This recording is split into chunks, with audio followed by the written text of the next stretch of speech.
And we are live. How's everybody doing tonight? My name is Anthony Brian Logan, and you're watching and/or listening to ABL Live. Thank y'all for joining me tonight. You could be almost anywhere in the world, but you're right here with me live on the show, and I appreciate y'all for that. We got a whole lot going on all over the internets, all over mainstream media, social media, everywhere, and I don't know where to start. First of all, TikTok may be banned coming up here in the future.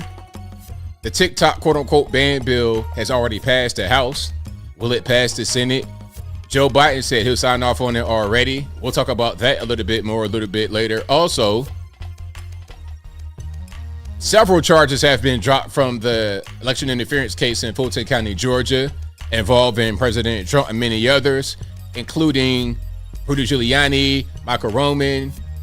We'll talk about that a little bit more a little bit later. Also, the New York Fire Department, NYFD, going full commie, saying, hey, we're going to investigate the booing incident against the Attorney General, Fani Willis. Pardon me, not Fani Willis. I'm getting ahead of myself. Against Letitia James. And if we find that some of you guys did something, there could be some consequences. Although they say they're not violating anyone's freedom of speech. That's kind of hard to believe. We'll talk about that a little bit more a little bit later. Also, Deadspin is dead. They did. They deserved it after Karen Butler wrote a hit piece. Not Karen Butler, pardon me. Karen Phillips. I'm thinking about the NBA basketball player. After Karen Phillips wrote a hit piece against a young boy for wearing face paint, the entire Deadspin is dead. We'll talk about all those things and more on tonight's episode of ABL Live. And I thank y'all again. You guys are the best audience anywhere on these interwebs. If you like what you're hearing so far, please give the video a thumbs up, like the video, share the video, do all that good stuff. That'll help me out tremendously. We got a whole lot going on tonight. Shout out to you guys for being in the building. I appreciate y'all. We got a whole lot going on. I don't even know where to start. I guess the first things first would be to thank y'all again for joining. You guys are the best. And shout out to the sponsors. Shout out to my merch website, ablmerch.com. That is ablmerch.com. We got the hats, t-shirts, stickers, hoodies, mugs, and more right on the website, ablmerch.com. Also, go to my regular website, anthonyblogan.com. That is ANTHONY, the letter B, LOGAN.com. Go to the front page of the website. There's articles for each video that I produce, and in each article, I have sources from the left, from the right, from Democrats, Republicans, national, international, local, whatever you want. I got it right there on the website, anthonyblogan.com. That is ANTHONY, the letter B, LOGAN.com. Also, go to the contact page of the website, anthonyblogan.com/contact. You can find my email address, my snail mail address, my social media accounts, my Facebook, Instagram, Twitter, never going to call it X. All those good things are right there on my contact page on the website, anthonyblogan.com. And of course, if you're ever wondering if you're talking to me or not, just double check, cross-reference on the contact page, my email address. We don't got time for the scammers. It's 2024. Let's move past it. We're not trying to give our money to anybody in any kind of random foreign nation, whether it be Nigeria, Lithuania, Hong Kong, Singapore. We'll talk about that in a minute. Don't nobody got time for that. Let's keep moving forward in this good old year, 2024. All righty. And spelling the website again, Steve, AnthonyBLogan.com. That is ANTHONY, the letter B, LOGAN.com. All right. We got a whole lot going on tonight. Shout out to you guys for being here. You guys are the best. I got a lot of videos. I ain't gonna waste a whole lot of time getting into anything. There's quite a bit of topics to cover. There's quite a few more topics I've already done videos on that I've not released. I got like 3 videos I've already done that I just didn't have enough time to put out. They're coming out tomorrow. Some really, really, really good topics. And of course, the Uncle ABL is active. I've not posted on there in about 4 days, but now I have a strategy to where I can post, I think, 2 videos a day there. No, I got it finagled a certain way. I found some time and I got topics lined up. So y'all please be on the lookout for Uncle ABL. And of course, Uncle ABL, The link for that will always be in the description. Let me go ahead and put it right here in the actual chat, and it's also in the, like I said, it's in the description. There we go. All right, let's get the copy paste interaction going on. Yes, I did spam the chat. It's okay. Only I can do that. Anybody else want to spam the chat, they're getting blocked. They're getting deleted ASAP, but not deleted in the figurative sense, but deleted in the literal sense. Just to be clear, this ain't no threat. Shout out to everybody. Shout out to Carolyn Jones saying staying up to speed on Fulton County, Georgia, ABL, Viva Fry, The Real Dana. Lead attorney. Lead attorney's been very good on the whole Fonnie Willis, Nathan Wade, kerfuffle as well. I think that case is going to get thrown out. Well, not necessarily thrown out, but what I'm saying is I don't think the case will be able to continue. I think Fonnie Willis will get thrown off the case, and then once that happens, it's over. In theory, the case should survive, or it could survive if Fonnie is taken off. But in reality, I don't see how that's possible, because if she's thrown off, the case has to go to a different jurisdiction, a different county. It can't be in Fulton County anymore. But now we got a conflict in Cobb County because Terrence Bradley was yapping, bumping his gums with a prosecutor in Cobb County. So that's going to be a problem. And she's going to testify against this guy in court. Clayton County said they don't want it. So they are running out of options. And we're going to get to a story later about the judge, Scott McAfee, dropping 6 of the 41 counts against Trump and others. So we got charges being dropped. We got the prosecutor potentially being dropped. Other counties don't want the case. It's a mess. And the case was a mess from the very beginning. Yes, she should be disbarred for sure. Not just taken off the case. You're right. Not just taken off the case, but disbarred. Not only her, but Big Nate as well. Big Nate, Terrence Bradley, the whole lot. Terrence Bradley, I don't know. Maybe, maybe not. I can't call it about him, but definitely Fonnie and Nate. They need to be out of here. Now, speaking about the government, especially the federal government, remember that video I showed you guys? I don't know if it was last time or the time before last, of the ATF gun guy struggling mightily to remove the slide from a Glock. I mean, he was struggling so bad. It was a mess. Now, I'm going to play the original video, then I'm going to play a response from someone else. And you guys may recognize this guy who's giving the response, but we got to check it out. Okay, so first things first. Now, remember, some are going to make excuses for this guy. Oh, it's a Glock, and it might not be that easy. Look, if you work for the ATF, if you are giving a demonstration on how to do this, I would think you would know how to do it. How do you get the qualification of working for the Alcohol, Tobacco, and Firearms Division of the Federales, and a rack slide is defeating you, like totally stumping you?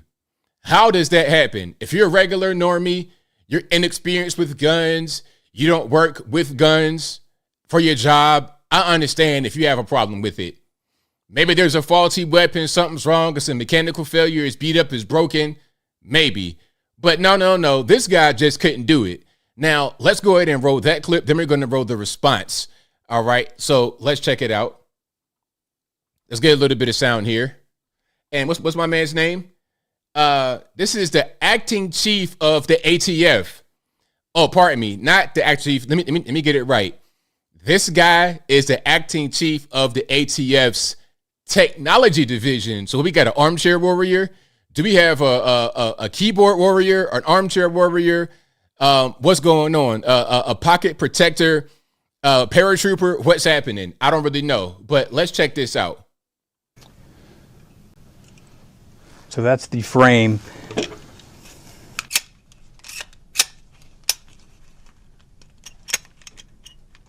This is him trying to take the slide off the actual Glock.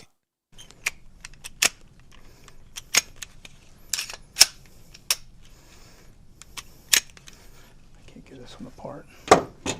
And then So maybe, okay, so the first one was just messed up. It could have been a mechanical failure. It could have been a tragic boat accident.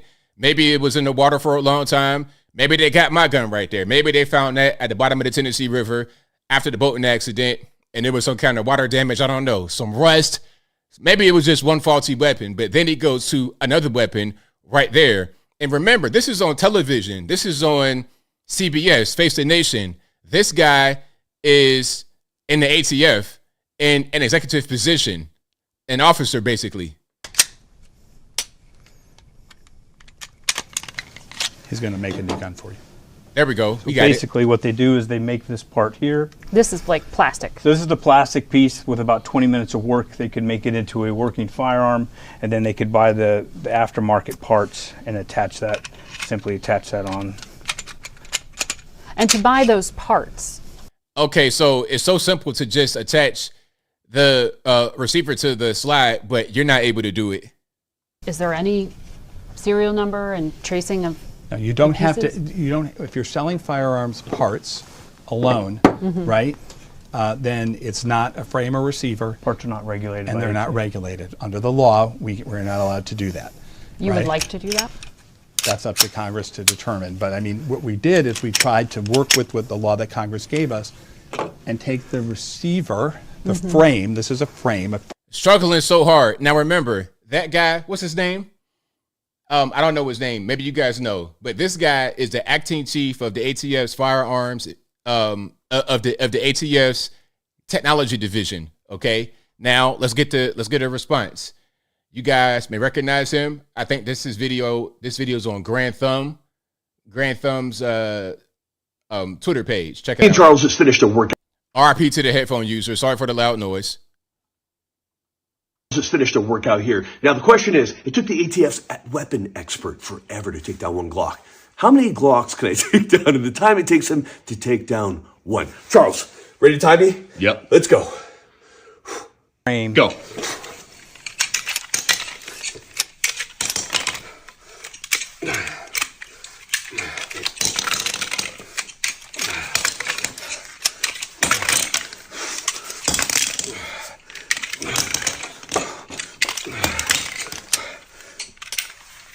I ran out of Glocks. Yeah, he's not even done yet. Get fucked, ATF. You suck. If you can't take down a Glock and it takes you that long, bro, just why are you even a weapons expert? You have no business regulating firearms, so get fucked. Well, sorry for the language, but that was right on point. My man took down, how many was that? 11, I think he said. And the time it took for the ATF gun guy from the federal government to struggle with one, he took down all those. So, I mean, the moral of the story, government sucks. Federal government sucks. You got a bunch of guys in there that have no idea what they're doing. Regular civilians, regular people that do this, that are actually proficient at it, or do a better job. Obviously, we don't need so much government because we have guys in the private sector that know what they're doing much more than the federal government. All right. There's probably a bunch of guys just out here in their garage that could do the same thing that he did, but they don't have the privilege working for the federal government like the first guy did. All right. So yeah, a speed run. Shout out to you, random chill guy. Yeah, that was a speed run right there. All right. So yeah, shout out to my man Grand Thumb 1 on the Twitters for that video right there. All right. Shout out to him. But yeah, that's how you do it. Federal government sucks. That was a prime example of why they suck, because they don't know what they're doing. They don't do it efficiently. And that's just kind of how it goes. Now, there's a lot I want to get to. Hold on. I kind of want to get to this video. Do you guys remember Sean King? Remember Sean King? Sean King is a guy who I think is a scammer. Ultimately, there's a lot of scammers out here in this world, and they take advantage of your regular, everyday, hard-earned money. Now, I got some people in my inbox saying, hey, ABL, we don't like the Nigerian. We don't like the Nigerian voice sound. We're not all scammers. And I agree with them. I'm not trying to make all Nigerians be scammers. You got scammers of all colors. Okay. You got my man right here who I'm not quite sure what color he is. One day he's black. One day he's white. And now he's something else. Now, before we get into this guy, Sean King, and his brand new identity, let's give you guys a quick reminder who he is. Now, this guy, I don't know. I think something's wrong. Either something's wrong with him or he's just a whole grifter.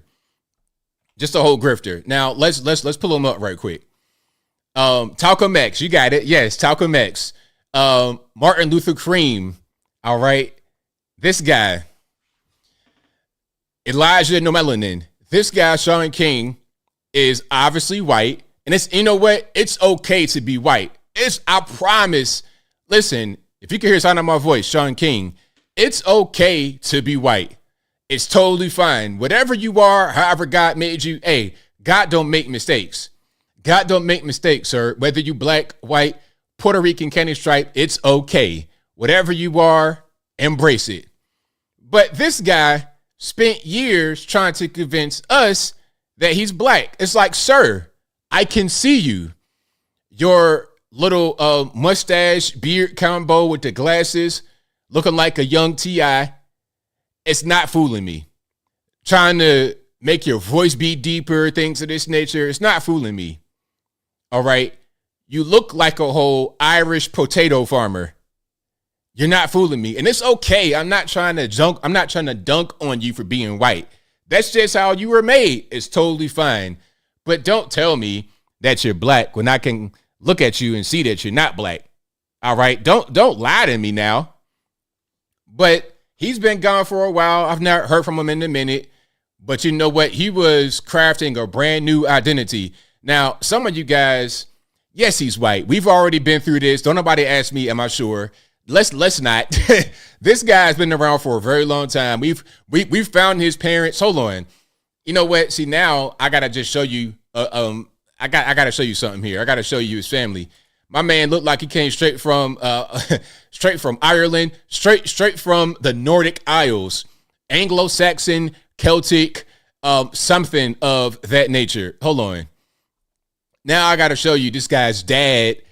Looking like Arn Anderson or something. Hold on. Let me see if I could pull him up right quick. And yeah, we got childhood pictures, all that good stuff. Now, come on. Okay. Look at his brother looking like Gavin McInnes. Look at his dad looking like Roberto Duran. Look at his mom, just a regular 80s mom. Okay, and then look at him when he was a little boy. That's him right there. Come on. And we got a birth certificate or something right here. It says white right there. Like, let's not play that game. He's white, okay? So don't nobody ask me that question. But anyway, now we have a new identity, okay? A brand new identity. This is him reciting the Shahada. Yes, the Shahada. That Shahada, okay? American, and we'll do it in English. Say, Ashhadu an la ilaha illallah wa ashhadu anna Muhammadan Rasul Allah. I bear witness that there is only one God. And that Muhammad is his final messenger. Allahu Akbar. Takbir. Congratulations, brother. You can pass the mic now to Ray. Sister Ray, if you can repeat after me and say Ashhadu an la. So there's him and his wife with the Islamic dress on, reciting the Shahada in front of an audience. Now he's a Muslim, okay? So we've gone from we're just a regular white guy from Kentucky, trying to be black, raising money with Black Lives Matter, allegedly pocketing some of the money, and then going away. Now we got to rebrand. Okay, now we got to rebrand. Like my man on Fox News, we got to do a rebrand and come back as a brand new person. And some are gonna say, hey, but you just picking on this guy. Leave him be. So what? He wants to be a Muslim. It's okay. We got freedom of religion. Hey, you know what? I'm not knocking you. Whatever you want to identify as, it's all good. Okay, you want to be a Muslim, you want to be a Christian, you want to be agnostic, whatever. Go ahead, knock yourself out. But here's the catch. Okay, I got one more slide for you guys. Now, he's already back to his old ways. Look at this. He have Sean King raising more money. If I can make this up, listen, if I can make this up, I'd be Tyler Perry with the screenwriting. Okay. Provide hot meals during Ramadan in Gaza with Sean King. Okay.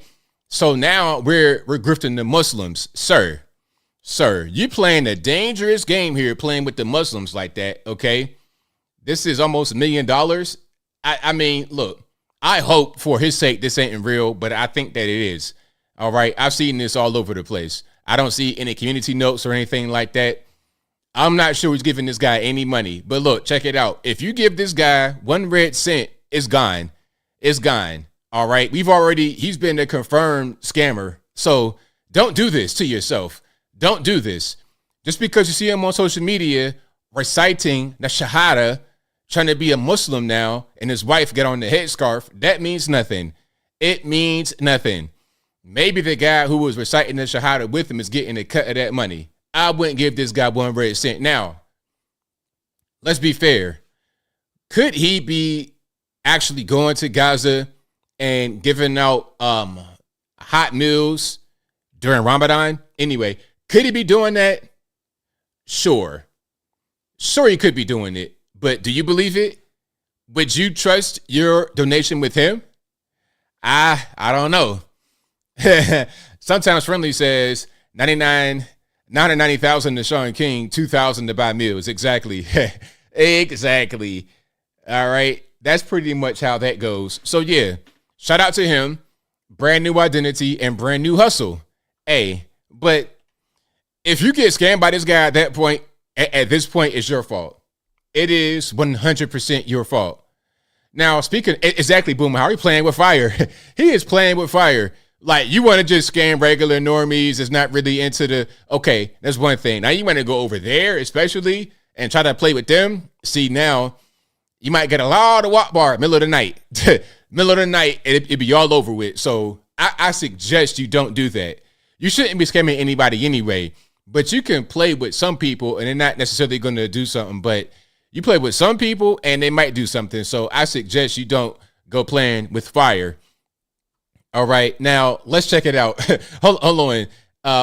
YouTube Sucks says 2 hot meals. The rest is a processing fee. Yeah, exactly. Let's take about 98% of that money for a processing fee and maintenance and things of this nature. Let's take all of that and then give the remaining a little bit for the hot meals. All right. During Ramadan. Anyway, speaking about the white man and all this and that and the third, here's an interesting TikTok, and TikTok might not be around for too much longer. Maybe it will. I think TikTok's going to survive, but I'm getting ahead of myself. We'll talk about that particular thing a little bit more a little bit later. All right. And I see a super chat right here. I'm going to get to that in a minute, Michael Crystal. I see you, boss. Amen to that. That's why these videos of these young white women with perfectly curled hair and makeup talking about how they want to cook and clean for their husbands and feminism didn't do anything for them. Let's start from the top because there might be some context missing. Now, there's a bunch of videos on the internets of white women and other women, but for some reason, these people right here want to focus on the white women being trad wives. You know the whole thing about being a trad wife, staying at home, cooking, cleaning, making biscuits and cookies and cakes and pies and whatnot from scratch. That's a whole big trend on social media, okay? And someone commented on this lady's page, and her comment says, also, again, black women always worked. We were largely not given the opportunity to stay home because of slavery and racism. Now, meanwhile, 90% of American society at one point was agrarian, meaning we farmed, which means that most people did not have the ability to have housemaids and slaves and things of this nature.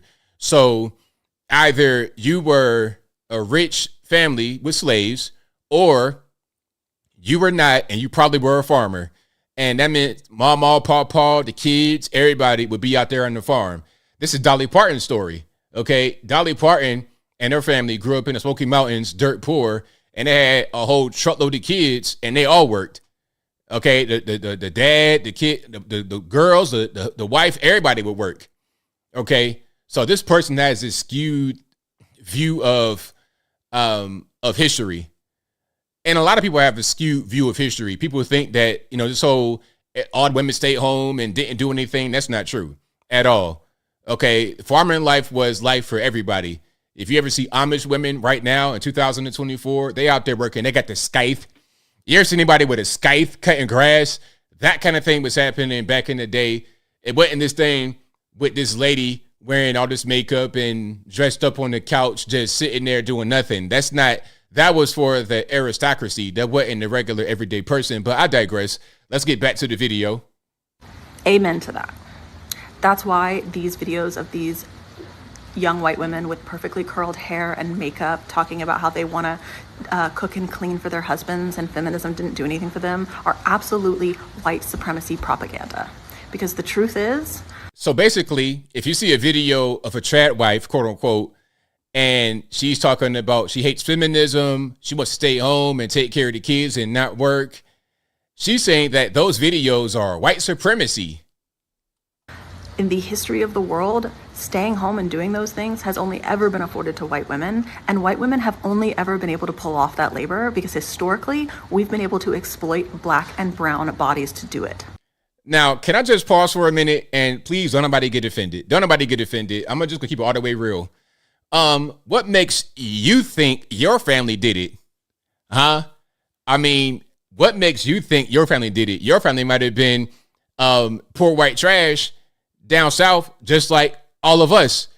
You might have been right next to me. Your pawpaw might have been an Irish slave in the coal mine right next to my black pawpaw in West Virginia. What makes you think that your family had the money to be able just to do whatever you wanted to do? Let's not get ahead of ourselves. Who's the white supremacist here, ma'am? And before you hit me with the, well, my family was too poor to do it, ask them.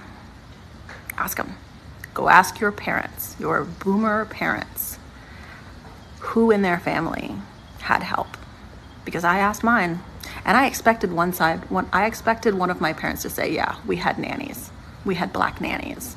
I did not expect the poor side of my family to say yes, even though we were dirt poor. Mama hired a Hispanic lady to help her after she had a baby, and then fired her once my sister started speaking Spanish. The trad wife fantasy is a white supremacy fantasy, and it depends on the exploitation of black and brown bodies. And it also depends on being able to live with one income, which you can't do anymore unless you are like the top 1%. And so that's why MLMs and other pyramid schemes are intimately entwined with the evangelical church, where these white women are trying to embrace this fantasy that they're going to be homemakers and do nothing else. I mean, this is like a lot of self-aggrandizement, really. That's what that is. You have a very elated sense. You have a very heightened sense of self in your race. That's really you the racist at this point, because you're talking about MLMs. I'm seeing all kind of colors in that. And actually, when you look at some of the top MLM, I guess you would say promoters, speakers, producers. I was watching a documentary about MLMs, by the way, and I saw one of the top guys, like one of the top speakers that goes out and recruits for MLM, is a black man. I forget his name. You guys might know him. Like Oregano Gold, whatever it is. You got a lot of black folks in there that are the top producers in these kind of schemes. But it's not a black or white thing. It's a lot of people that do that kind of stuff. You know, you got your Sam Bankman frauds. You got your other peoples, you know, in the music industry. You got scammers and con artists and all that kind of stuff everywhere, regardless of what the race is. And then they realize that, oops, we can't survive on one income, but they still have to stay at home and do all those things. And so they're looking for ways to make money and still fulfill that role. And they get involved in pyramid schemes. All right. So that's what's happening. She's saying that if you are promoting trad wife content, that means you're a racist. So silly, so silly. But a very skewed sense of reality. Very, very skewed sense of reality. Okay. There's a lot I want to get into. There's quite a few videos that I want to talk about. Here's a video, again, from the Antichrist called TikTok, which we're going to get to in a minute. Y'all hang tight. And before I continue, do you guys think they're trying to ban TikTok because of the content or because of control? Meaning the government here in the U.S. wants to control it for their own purposes, the same way they try to control other social media platforms here. Your Google, Facebook, they want to control TikTok the way they try to control other things. Is that what's going on, or is it because of the content? I mean, you guys let me know. All right. As someone who's voting this year, and it's my first year voting, I just wanted to come on here and talk about this, especially after the results from the primaries. All right, so be warned, there's a little bit of cussing because she's triggered about the primary results. She doesn't like the outcome. Check it out. I genuinely cannot wrap my fucking brain around the fact that anyone could vote for Donald Trump. I do not care if you like that he's Republican. I don't care if you like his policies. He is being prosecuted for 91 fucking criminal charges. The President of the United States is a figurehead for the country. So how the fuck do people think that the figurehead of our country should be someone who is paying hundreds of $1,000s to a stripper, who has been impeached twice, the only president to have been impeached twice? And beat it. Sure did. And beat it. But see, one thing throughout all this profanity latent tirade, and I'm sorry for the free stream, I'm not trying to be funny, but one thing that I've not heard throughout this entire profanity latent tirade is a conviction.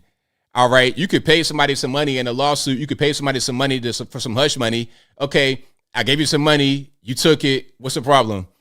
Okay. Did I commit a crime? Where is the crime? You know, the reason why those charges were dropped in the Fulton County case is because in Lawyer Reeves, they were saying the charges were very well crafted, very well worded, but there's not actually a crime in the charges.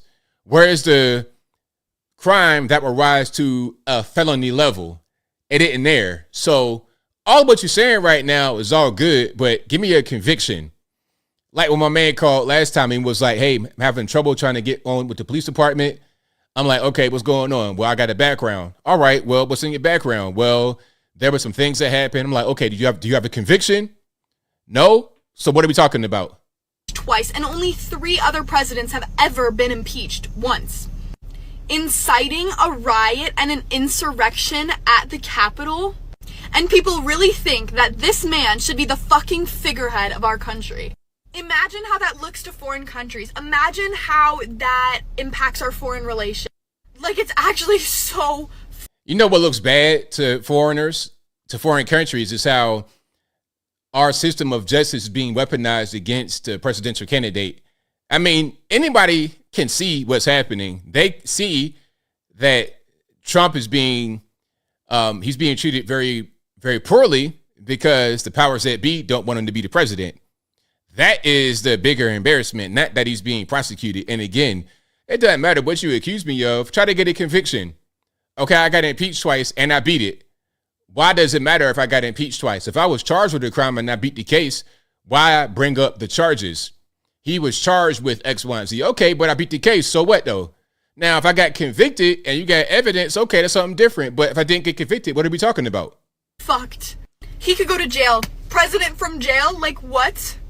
He could genuinely be acting as president in jail. It's Look, you know what? I'm going to just say something right quick. Now, I don't think Trump will actually get convicted. I think it's all malarkey, as your man Joe Biden would say. But didn't Griselda Blanco run the cocaine empire from the penitentiary? I'm just saying. I'm just putting it out there. Although Trump not going to go to jail. Blows my fucking mind. I genuinely cannot comprehend. Like, are Trump supporters actually just stupid? Did you get dropped on your head as a baby? Yeah. It's not even the Republican versus Democrat thing. Like, Nikki Haley being president would be fine, but she lost in like every primary, which does not make any sense. It does, because she's not a very good candidate. And I think that if she was to become the president, you wouldn't like it. A lot of these people on TikTok and social media have no idea what they're talking about. They react on emotion and whatever they are told to say.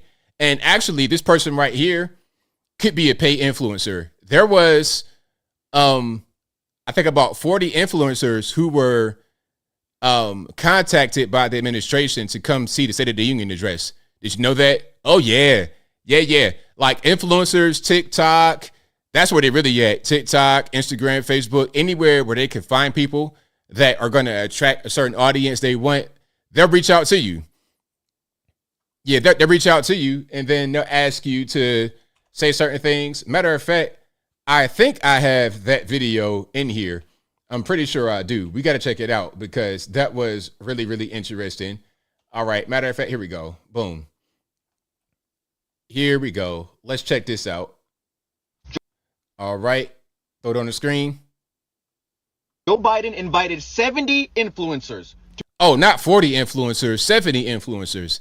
to view his State of the Union address in order to I was one of the 70 influencers that was invited, so let me spill the tea with you.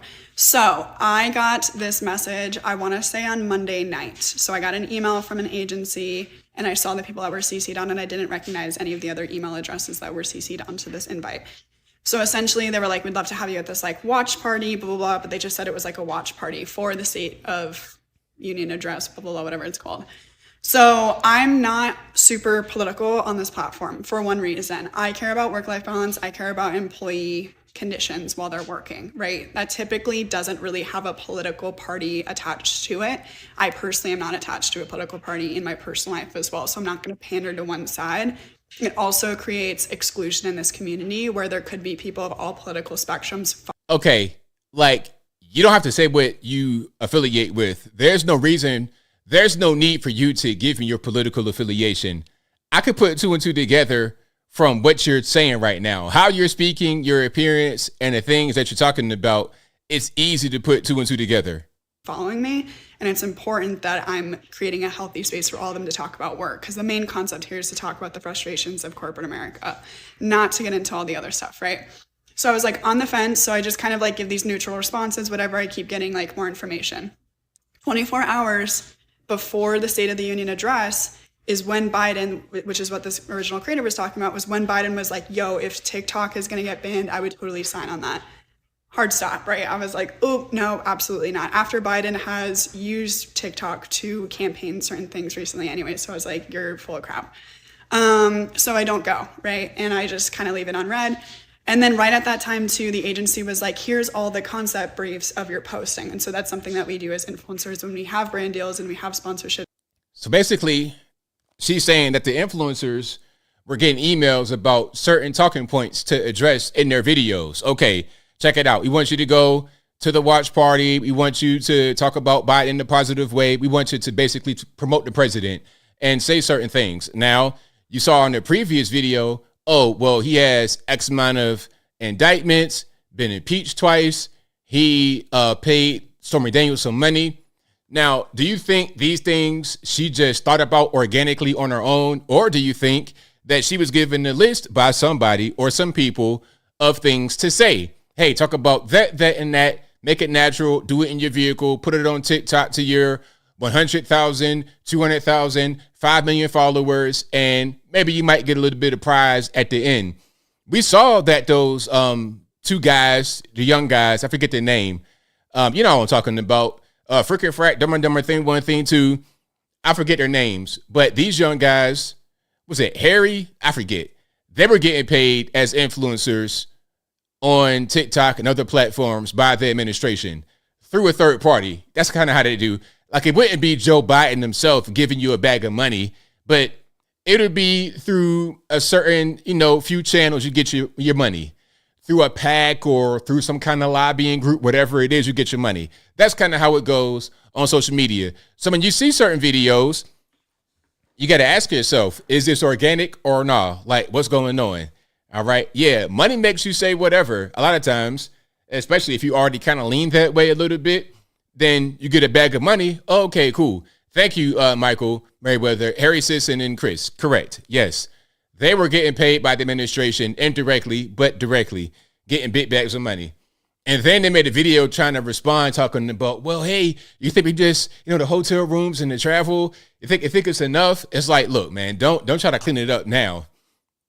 Because why do you need hotel rooms and why do you need travel if you TikTokers? Like, where you going? What's going on? Anyway, John says Rumble wants to buy TikTok. It'll never happen. Rumble don't got that kind of money to buy TikTok. Like, Rumble, I like the Rumble guys. I like what they're trying to do, but it ain't going to happen. To buy TikTok, you're going to need Microsoft, Bill Gates money. You're going to need more than Elon Musk. You're going to need some big money to buy TikTok. TikTok is not going to let itself go without a fight. I mean, you're talking about a Chinese Communist Party entity. They're not letting themselves go without a fight. You can bet your bottom dollar on that one. But if you like what you're hearing so far, please give the video a thumbs up, like the video, share the video, do all of that good stuff. That will help me out tremendously. Okay. Now, this person right here, I'm not quite sure who she is. I almost said they, them, but I'm not playing that game. I'm not sure who this person is, but they remind me of someone. She reminds me of someone. I can't quite put my finger on it. I think after we get done watching this particular clip, I'll be able to pop up a picture of who I think this person reminds me of, okay? Now, this person, Kara Swisher, that's her name. Kara Swisher advises Joe Biden to call Donald Trump a grapeist, a fascist, and a racist in order to win 2024. That's her advice to do the name calling, okay? That is her advice. Hold on, somebody asked me a question. Freedom and Liberty says, what's your opinion on Patrick Bet-David hiring Chris Cuomo? I like it. I like it because it shows that they are not left or right. Because what could happen is you could have him go. Let me kind of get my thoughts together. You could have Chris Cuomo talk to conservative voices on there, and then there could be some exchange back and forth. We like to see some exchange back and forth. We don't want to just see always an echo chamber. We want to see guys come on and debate and have spirited conversations. And I'm not quite sure.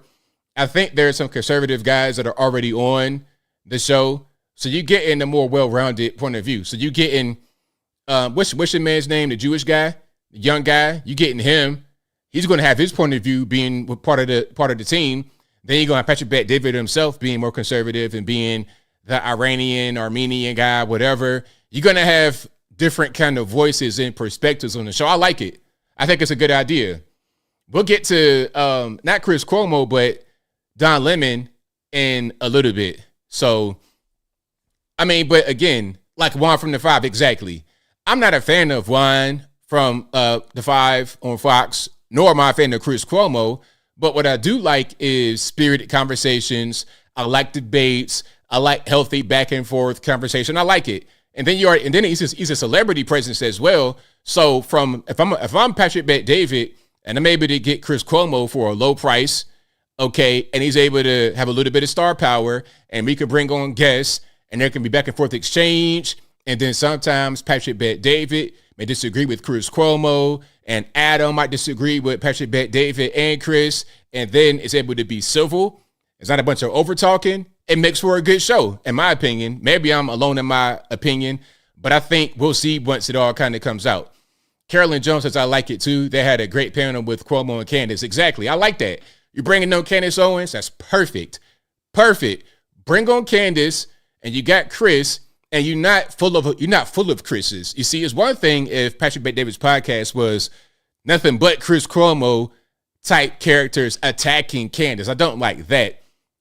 You can have a Chris Cuomo, but also an Adam, a Patrick Bet-David, and a Candace. That would be a good mix of personalities.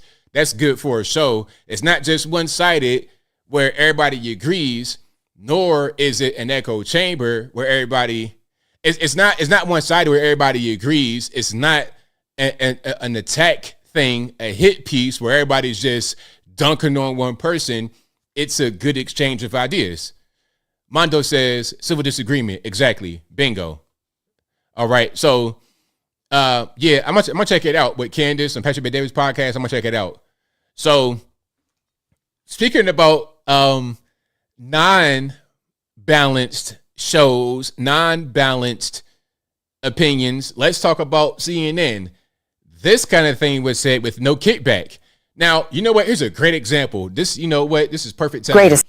This person right here, Kara Swisher, will say some pretty vile things. Now, I wouldn't mind her saying these things if there was some kickback immediately, rather than it just being encouraged by CNN. That's the difference.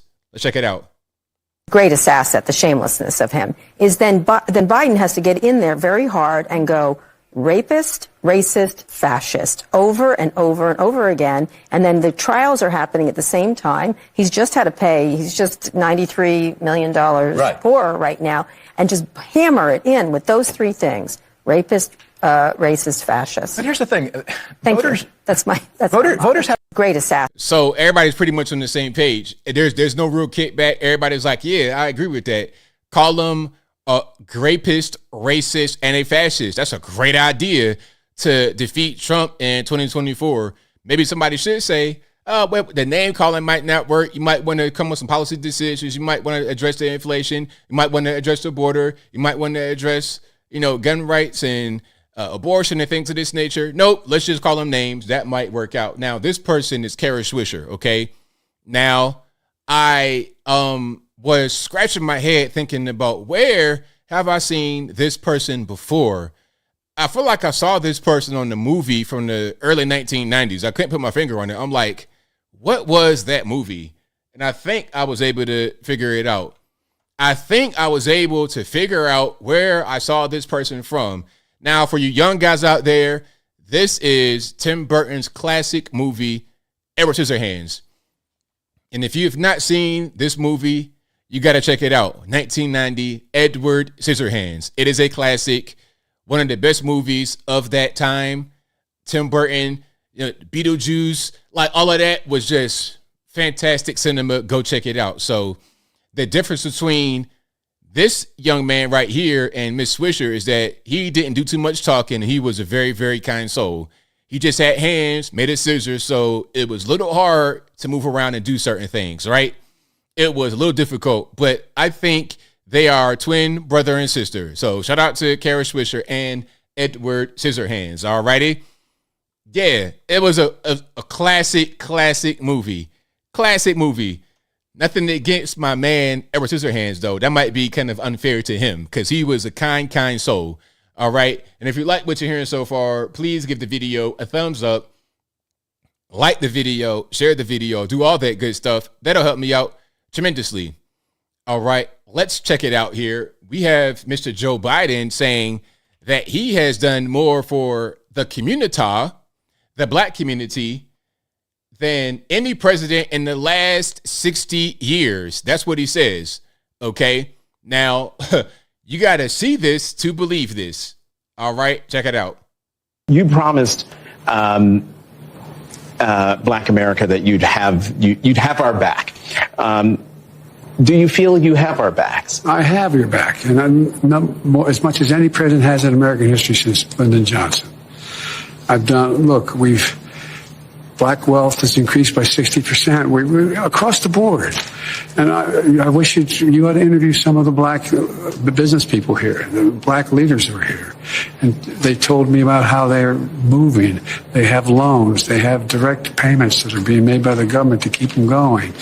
Look, there's not a single thing they can't do given a shot.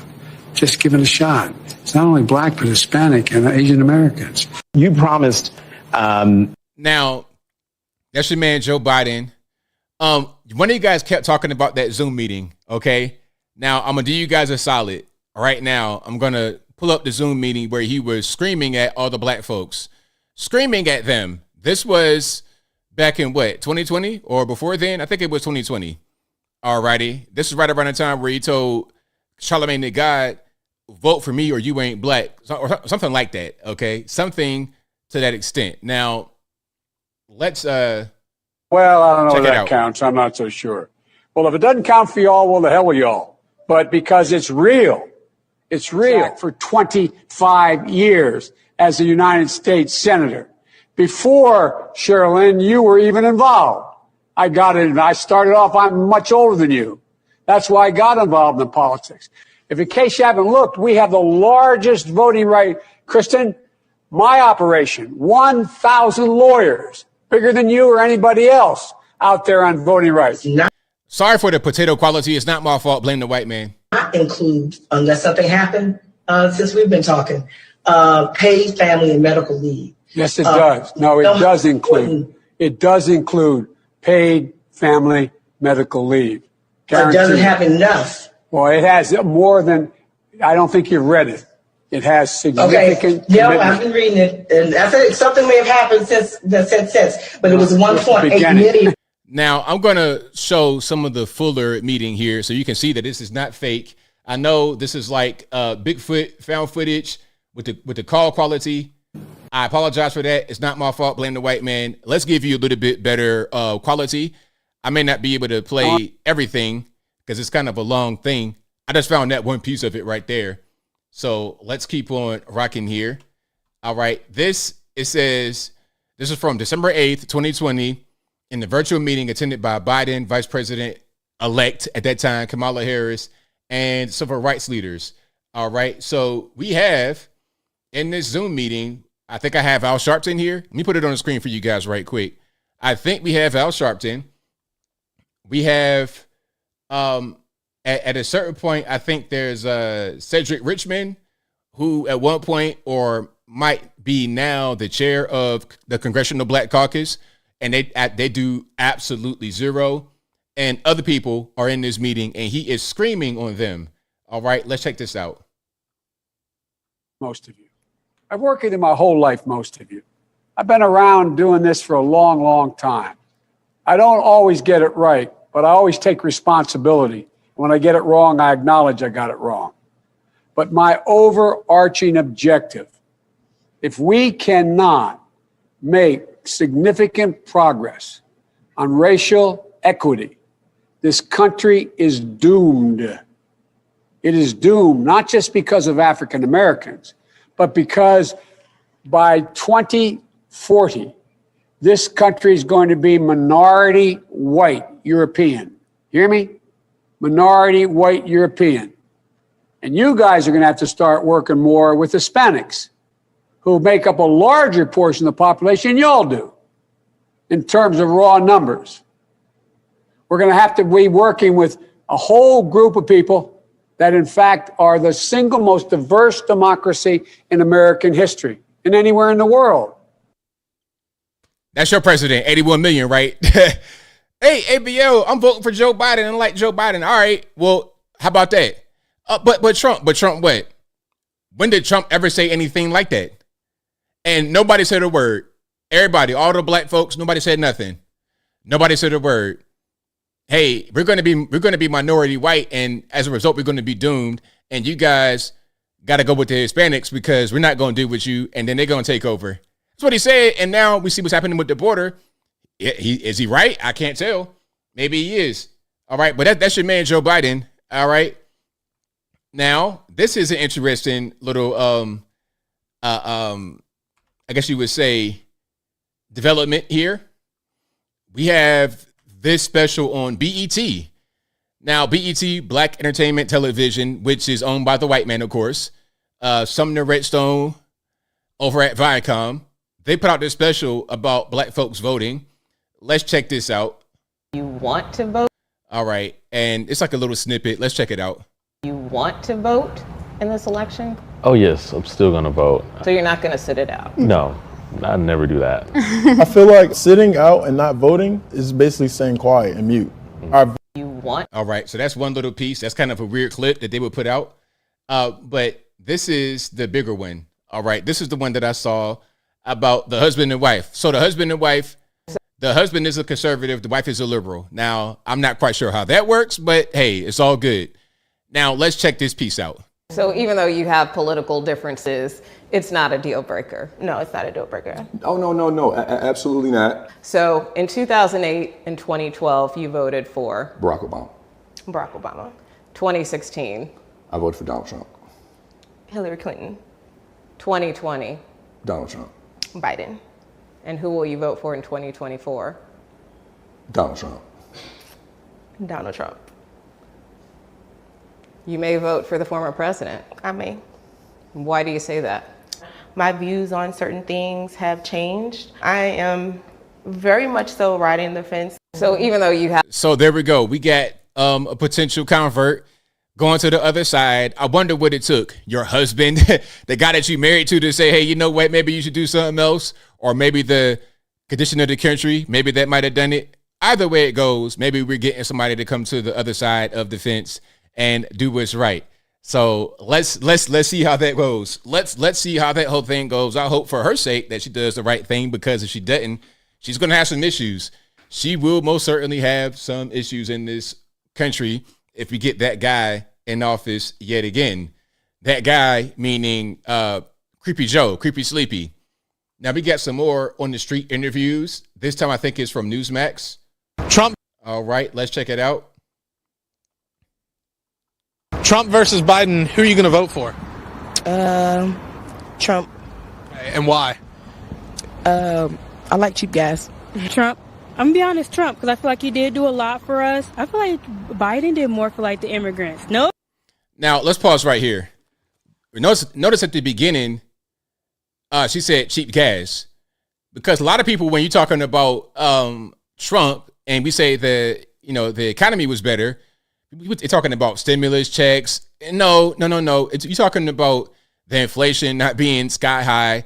We're talking about the gas not being sky high. We're talking about just life in general was better under President Trump. It's not about the stimulus checks. It's about an overall cheaper cost of living. It's about none of these foreign conflicts.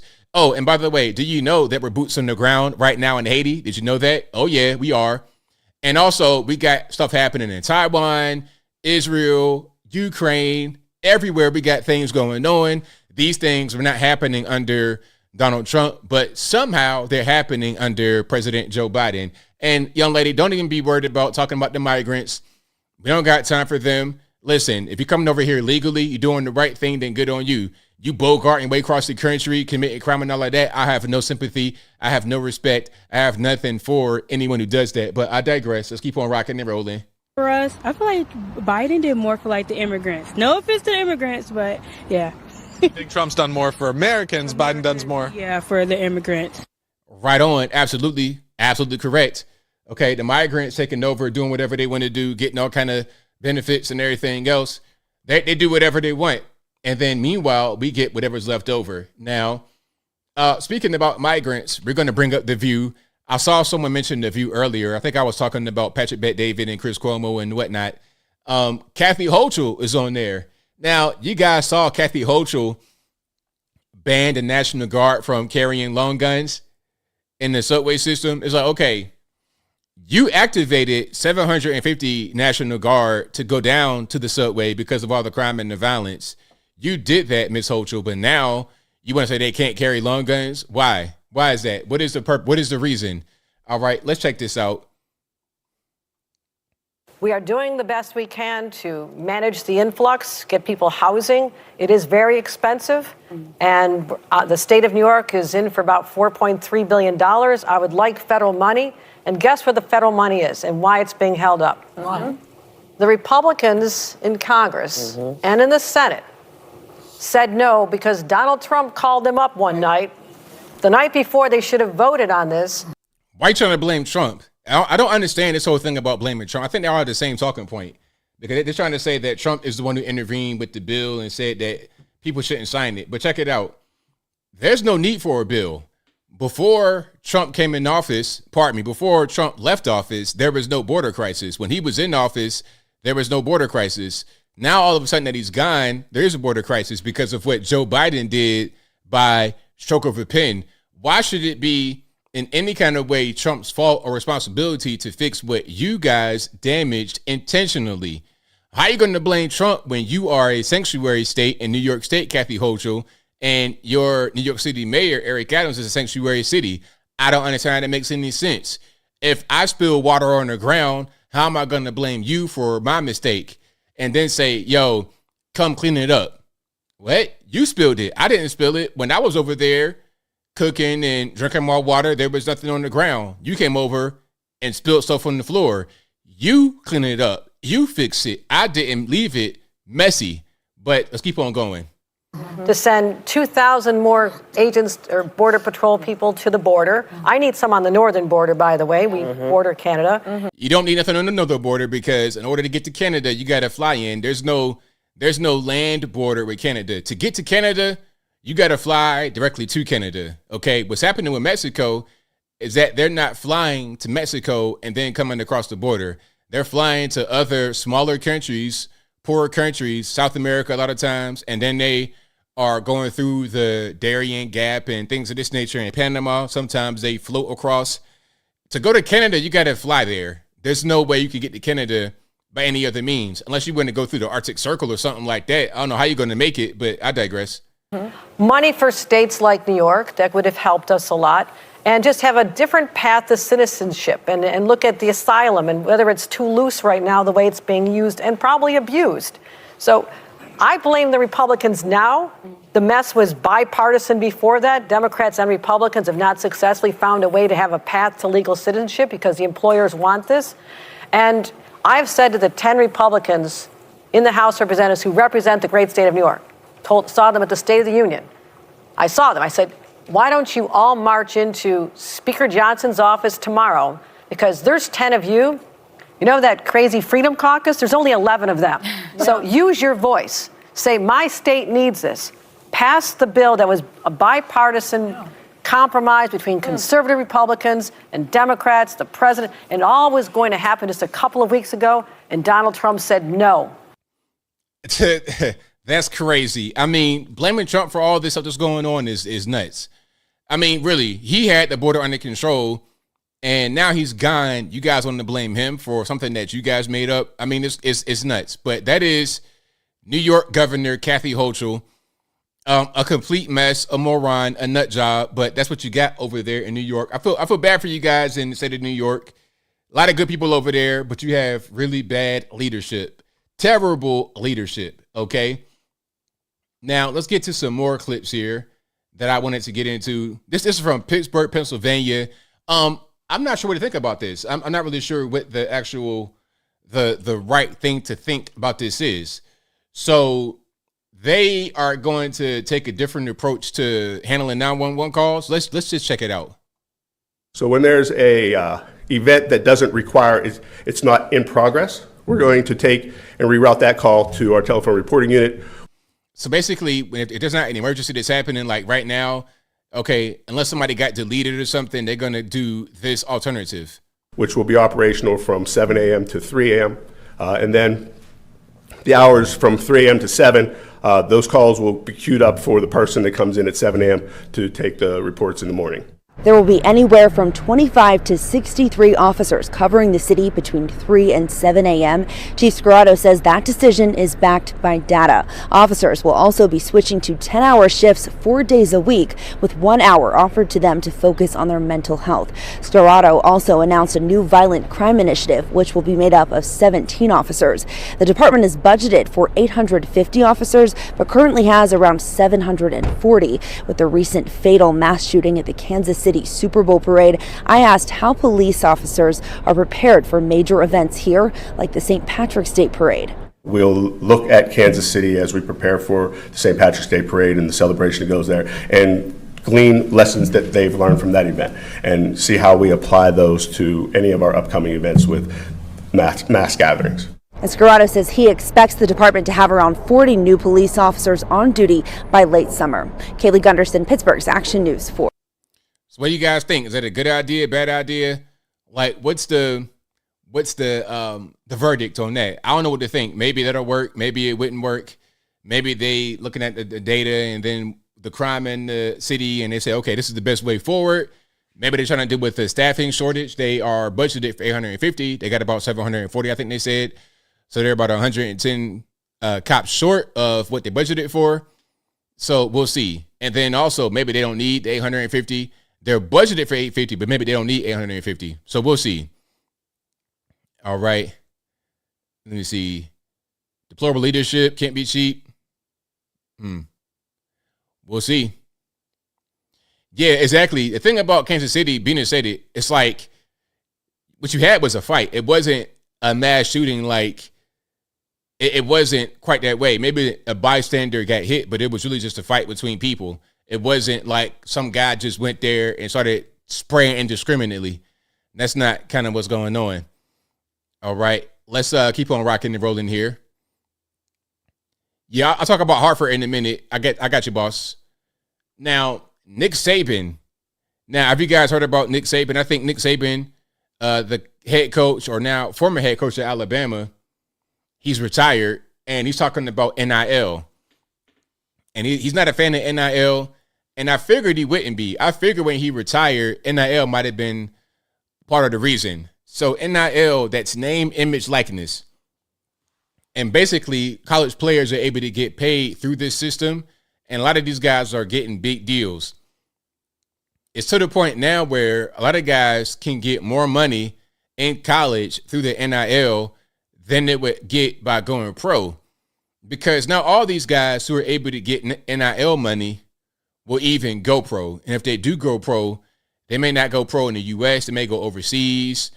Or, they are often the most profitable in college. It's a double-edged sword because you make a lot of money on these guys when they don't get paid cash. They get education, room and board, but ultimately you're not giving them money, but you're getting money from them. Okay, when someone goes to college, put it to you this way. When someone goes to college, the money that you make from that person is from their tuition, and that's it. So let's say if somebody's paying $40,000 a year, whatever it is, to go to Alabama. I'm not quite sure what the price is. Let's just say it's $40,000 a year to go to Alabama. Okay, so in 1 year you make $40,000 off of that person just from the tuition. Okay, now room and board, whatever. Now you got a big athlete or even a decent athlete. They're on the football team. How much cash does that football team generate? Is it more than $40,000 per person on the team? If you take the entire Alabama football team, right, and then you like all the money that they generate, and you divide that money among the players and the coaches and everybody that's involved with the team, how much money is that per person? More than $40,000, I'm sure. So that's where the NIL comes in. And the NIL isn't even from the team; it's from outside sponsors. You're getting Frito-Lays or whoever wants to sponsor you. The same way guys could get sponsored outside. Like, let's say, for example, some of the BMX extreme sports guys that get the stickers and whatnot all on their helmets. It's the same kind of deal. They could do endorsements and sponsorships and whatnot. A prime example of this is Angel Reese from LSU, the female basketball player that did all this jazz. She has a lot of NIL money, millions in NIL money. Matter of fact, hold on. Let me see if I can find her deals, how much money. Okay, so now Angel Reese, the college football basketball player, the female college basketball player, $1.4 million in NIL deals. $1.4 million. All right, I think she might be a sophomore or a junior. Yeah, $1.4 million in NIL deals. Now, if she goes to the WNBA, these girls are getting paid like $35,000 to play basketball. I think what's the highest in WNBA contract? The biggest WNBA contract,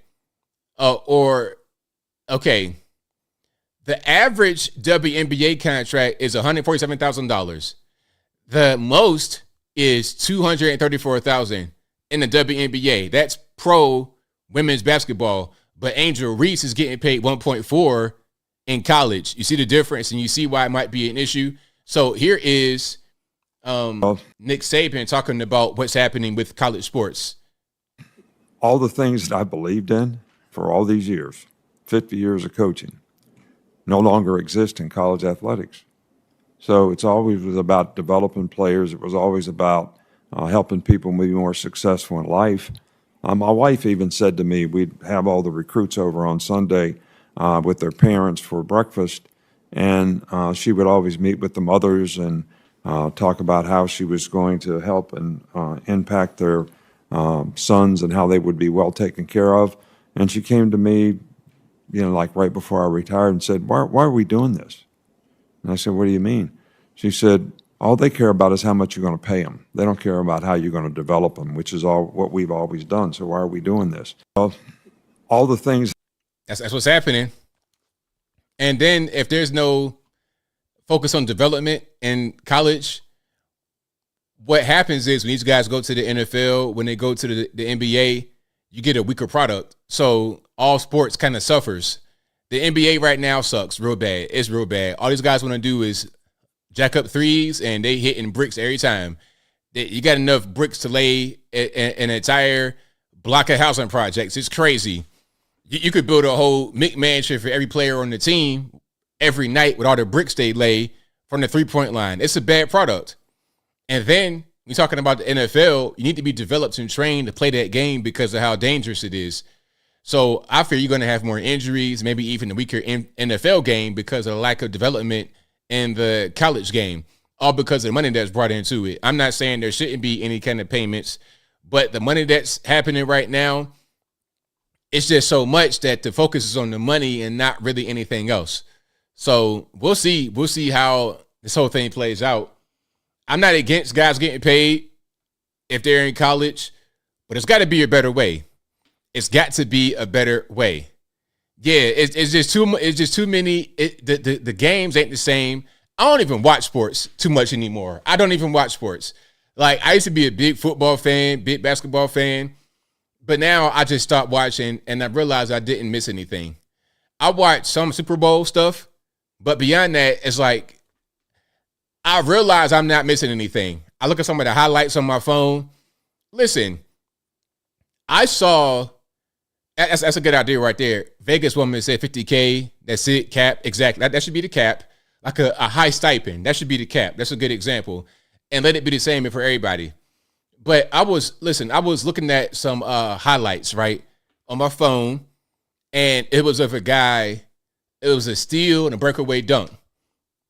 My man took 4 steps to the basket. I was like, are they going to call traveling or no? Hold on. Let me see if I can find that.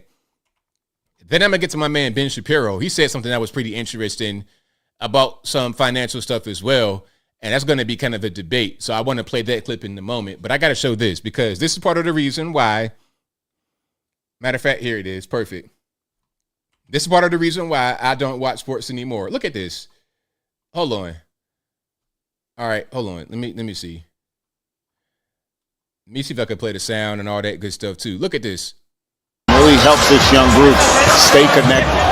Look at what. Okay, so he stole the ball from James Harden. He's behind the half court line. He dribbles the ball one time right here at the half court line at the actual logo. Harden's pocket. He walked all the way from almost half court. He dribbled one time from half court and walked the rest of the way. Well, he can put that in his early highlight reel tape. Calmness about him really helps this young group stay connected. Look at Wallace pick Harden's pocket. And the reference right there. See, that kind of thing happens all the time in the league. They don't call it. And, of course, you got to dribble the ball. You can't just walk. But they do that every game. It's like, oh, my goodness, this sucks. It sucks. It's bad. I don't watch it. When I see highlights like that, I'm like, you know what? That's why I don't watch sports anymore. I'm like, what? No, that's a real game. That was in the real regular season game. Yes. Not an all-star game. That was and the ref was right there. You saw it. He was right there looking at him. 4 steps. 5 steps. Exactly. 1, 2, 3, 4. It was crazy. It was crazy. You can't do that. You walk that much, they got to blow the whistle. That's called traveling. You're traveling, sir. You got to dribble the ball. It's called basketball. It's how you play. They do that all the time. It's like, come on, man. This is so dumb. But you know what? When the focus is on other things, aside from like no fundamentals, they just want to shoot threes and that's it. And they're missing half of the they're missing 80% of the threes they shoot, and they're not focused on dribbling. And the same thing with the NFL. If you're not focused on getting developed and doing all that, it's going to be a trash game. Now, to do kind of a quick turn, let's go to Ben Shapiro. Let's go to Ben Shapiro. And somebody said it. It's like the Globetrotters, sports entertainment. That's what it is nowadays. Before I get to my man Ben, at this point, I'd rather watch wrestling. I'd rather watch WWE. I'd rather watch any of the new promotions coming up. I'd rather watch Ring of Honor wrestling. I'd rather watch wrestling than pro sports, because at least with wrestling, you know that it's just entertainment. It's not meant to be real. It's meant to be a show. But don't tell me this is real and you got guys betting on games. You got sports betting going on. You got refs potentially betting on games. You have obvious calls that are meant to actually preserve a parlay for certain guys. You got things You got teams that win for a specific reason to promote specific players, Patrick Mahomes. You got all that stuff going on. It's getting ridiculous. With wrestling, I know when they're trying to put a certain guy or girl over, it's obvious. They're not trying to hide it. And then they do podcasts later after they're done talking about, okay, we did this to put that guy over. We did that to put that guy over. But in pro sports, they want to still say it's real and still say it's not fake. Meanwhile, you got a guy right here traveling to Mecca in Saudi Arabia on foot from North Carolina, and nobody calls traveling. It's stupid. Anyway, Ben Shapiro, let's get to my man. All right. Yeah, it's but when I was younger, I would kind of get offended at people talking about sports ball. Why do you watch sports ball? It sucks. Now I get it. I understand now. I understand. Ben, let's pull you up, sir. Ben says the age of 65 is too young to be retiring. It's too young. Let's hear him out. And let's be real about this. It's insane that we haven't raised the retirement age in the United States. It's totally crazy. Joe Biden, if that were the case, Joe Biden should not be running for president. Hey, Joe Biden is 81 years old. The retirement age in the United States at which you start to receive Social Security and you are eligible for Medicare is 65. Joe Biden has technically been eligible for Social Security and Medicare for 16 years, and he wants to continue in office until he is 86, which is 19 years past when he would be eligible for retirement. No one in the United States should be retiring at 65 years old. Frankly, I think retirement itself is a stupid idea unless you have some sort of health problem. Everybody that I know who is elderly, who has retired, is dead within 5 years. And if you talk to people who are elderly and they lose their purpose in life by losing their job and they stop working, things go to hell in a handbasket real quick. But put all of that aside, just on a fiscal level and on a logical level. When Franklin Delano Roosevelt established 65 as the retirement age, the average life expectancy in the United States was 63 years old. Today, the average life expectancy in the United States is close to 80. It's totally insane that you believe that you should be able to work from the time that you are essentially 20 to the time that you are 65, which is a 45-year period, pay in, and then you will receive Social Security benefits sufficient to support you and your family, you and your wife or whatever, for like another 20 years. Let's pause. And sorry for the freeze frame, Ben, but so what do you guys think so far? Do you think 65 is too young to retire? Because he's saying, hey, back when they put this in there, people died earlier. The life expectancy was, it was before you would actually kick the bucket. So it made sense. But now you live a lot longer because of modern medicine and advances in science and everything else. You live longer. So maybe the age for retirement to get Medicare, Social Security, and whatnot should be upped. What do you guys think? Let's keep on going. That's crazy talk. That is not fiscally sustainable. The notion that if you have to raise the retirement age to 67 or 68, that everyone is going to fall apart. My parents are that age. My parents are not retired. And they shouldn't retire. It would be very bad for them to retire. By the way, it's disrespectful to people who are 67, 68, 69 years old to suggest that they are in the same shape as people who are 65 were in 1940. It's not true at all. Have you met a 65-year-old lately? 65-year-olds are not old in the United States. They're not. 68-year-olds are not old in the United States. Again, Joe Biden thinks he's not old, and that dude is running for president again, and that dude actually is old, and he's 81. I failed to see how a country in which our entire leadership class is 80 plus is telling you that we should have a retirement age of 65. It makes no sense at all. All right, so what do you guys think? Do you think Ben Shapiro is right? Do you think he's wrong? Like, what's going on? All right, what's really happening? Now, here's what I'm going to say about it. I'm going to do a video on this, I think, tomorrow, but here's what I think about it. I'll give you a quick preview. I think that thanks to the economy, thanks to things that are happening in this world, inflation, everything else, people can't retire at that age. A lot of times, if you're able to retire, then that's what's up. That's great. That's fantastic. I mean, I say congrats to you, but a lot of people can't do it. People, they still got mortgages, they still got kids, they still got, and then especially, like, let's say, all right, you're 65, maybe even 70. Sometimes you got kids. You might be 65 years old as a male. You're married to a woman that's 10 years younger than you, and y'all had kids late. She had her first child at age 40. 45. You're getting women having kids at age 50, which is wild. You know, I saw this video. Let me see if I can put it on the screen. I saw a video and somebody was asking about this kind of content. They were like, is this kind of content okay? Is it something that should be happening? And I'm like, you know what you have here. Oh yeah, shout out to this is Amala. Amala Ekmanopi. Shout out to her. She posted this video and her question was, how do you guys feel about this kind of mom content? This is a woman on TikTok, of course, the Antichrist, talking about how tired she is dealing with her toddler. I'm just a mom wondering if it would be too much to ask if, and sorry for the cussing, at meal times, my toddler could just shut the up and sit the down and eat his fucking food. Like, it's not that hard, guy. Just eat the food so I can be released from this mealtime torture chamber and move on with my life. Please. Also, daylight savings can kiss my ass. Thank you. Now, okay, the reason why I played this is because it's going to tie into the whole retirement thing.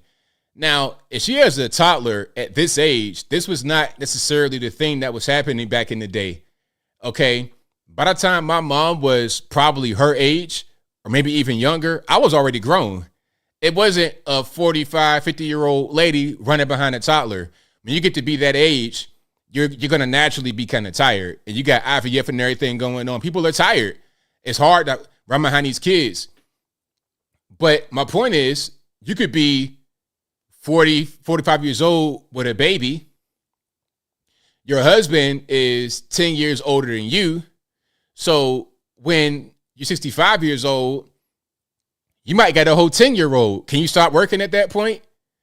You're not even done raising the boy, the one kid. You might got 2 or 3 kids that are all under the age of 18 at 65. That wasn't that way. My aunt and uncle are 65. Okay, and I'll be 40. So, but you got people that are that age with kids. My aunt and uncle got grandkids that are in their 20s. You see what I'm saying? People who are 65 years old got kids under 18, but my aunt and uncle have grandkids that are in their 20s.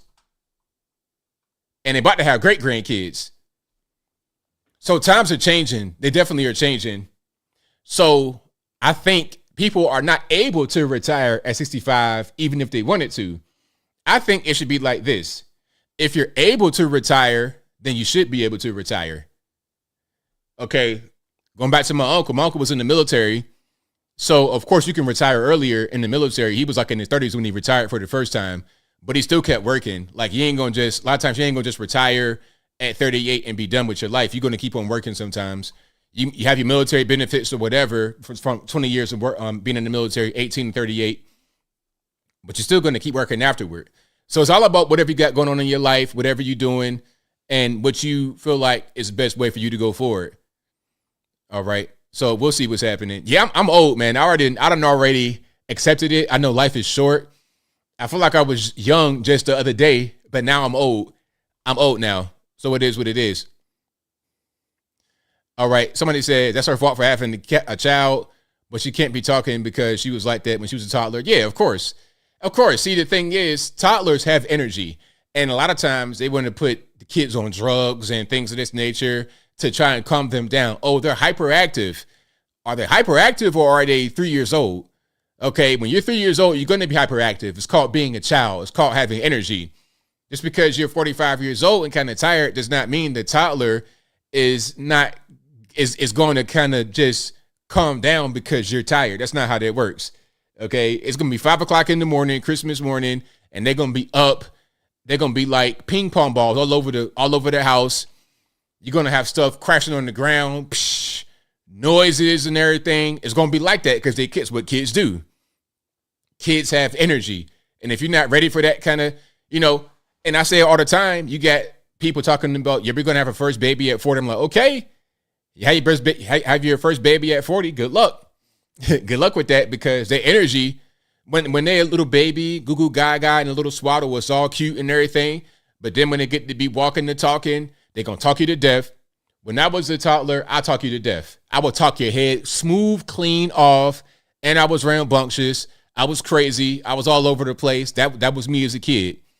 All right. Now, if you want to deal with that, at age 40, then go ahead, knock yourself out. But I don't think you really want to do that. Oh yeah, I was a nut. Like right now, the way I am, I'm relaxed. I'm calm. I'm zen. I'm a monk at this point. I'm chilling. But back then, I was a nut. Now, speaking about crazy individuals, Don Lemon. So Don Lemon, he had a contract with X. Well, Twitter. I call it Twitter, but the contract was with X and Elon Musk to put out a show. It wasn't just he was going to put it on there, and it wasn't just him producing it himself and then uploading it to Twitter. There was a contract. But he says Elon canceled the contract immediately after they did an interview together. All right, let's check it out. We got a video. Hi, everyone. Elon Musk is mad at me.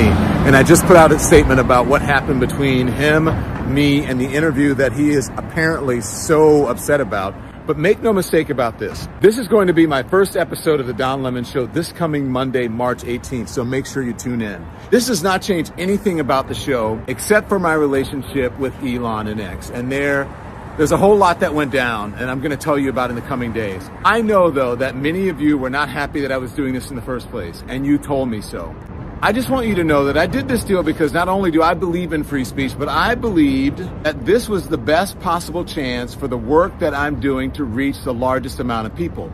So speaking of free speech, right, I thought the first person interview, no brainer, Elon Musk, the man who calls himself a free speech absolutist. I asked him to do it. He willingly agreed to the interview. Throughout our conversation, I kept reiterating to him that although it was tense at times, I thought it was good for people to see and hear our exchange and that they would learn from our conversation, learn more about him, learn more about me. But apparently, free speech absolutism doesn't apply when it comes to questions about him from people like me.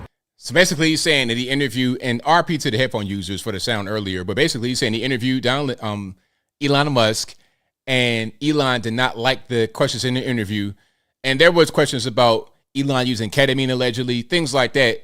He didn't like the interview. So then he says afterward, his contract was canceled with Twitter to do his new show.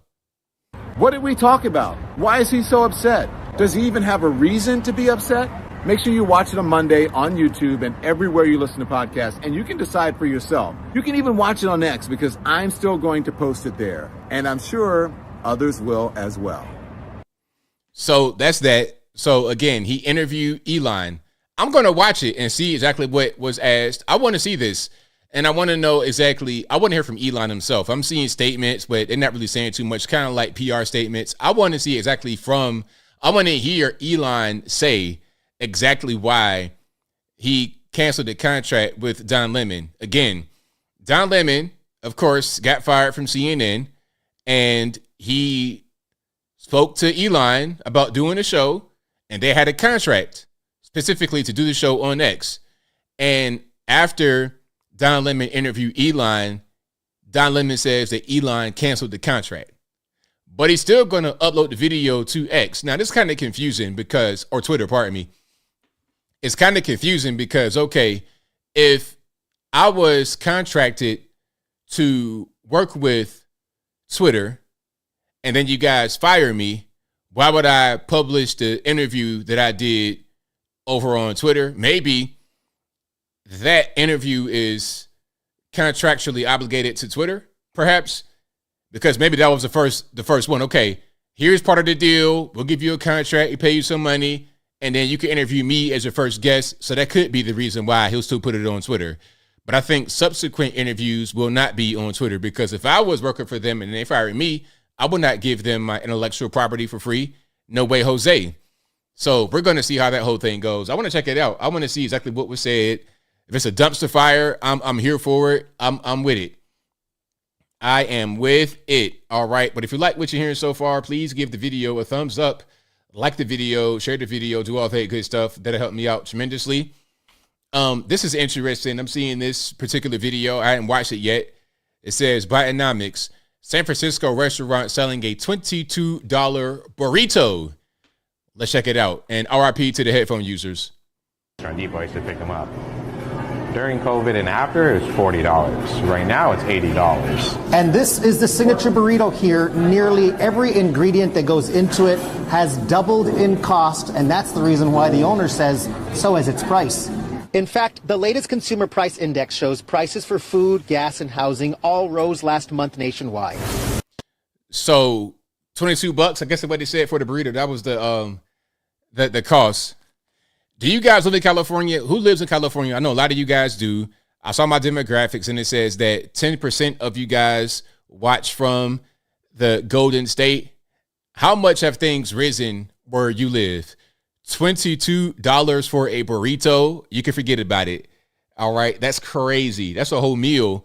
And I mean, that better be satisfying me for the whole rest of the week. That better be 2 or 3 days of burritos. I better eat one half of those for one meal and the other half for the other meal. That's crazy. Latina girl says, yep. An average lunch price out here in San Francisco. That's crazy. That's totally wild. All right. Now, speaking about San Fran, this is a view of San Fran. I'm not quite sure where this is specifically. I'm not quite sure what neighborhood in San Fran, but the caption says San Francisco officially has a new community after dark. Look at the community.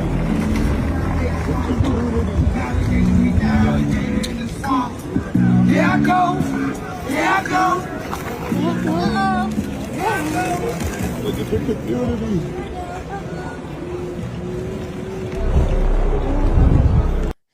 Zombieland. Gator at my mama house. Welcome to Zombieland.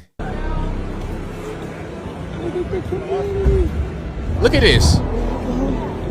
I can't tell if it's a Taylor Swift concert or if it's a crackhead convention. Which one?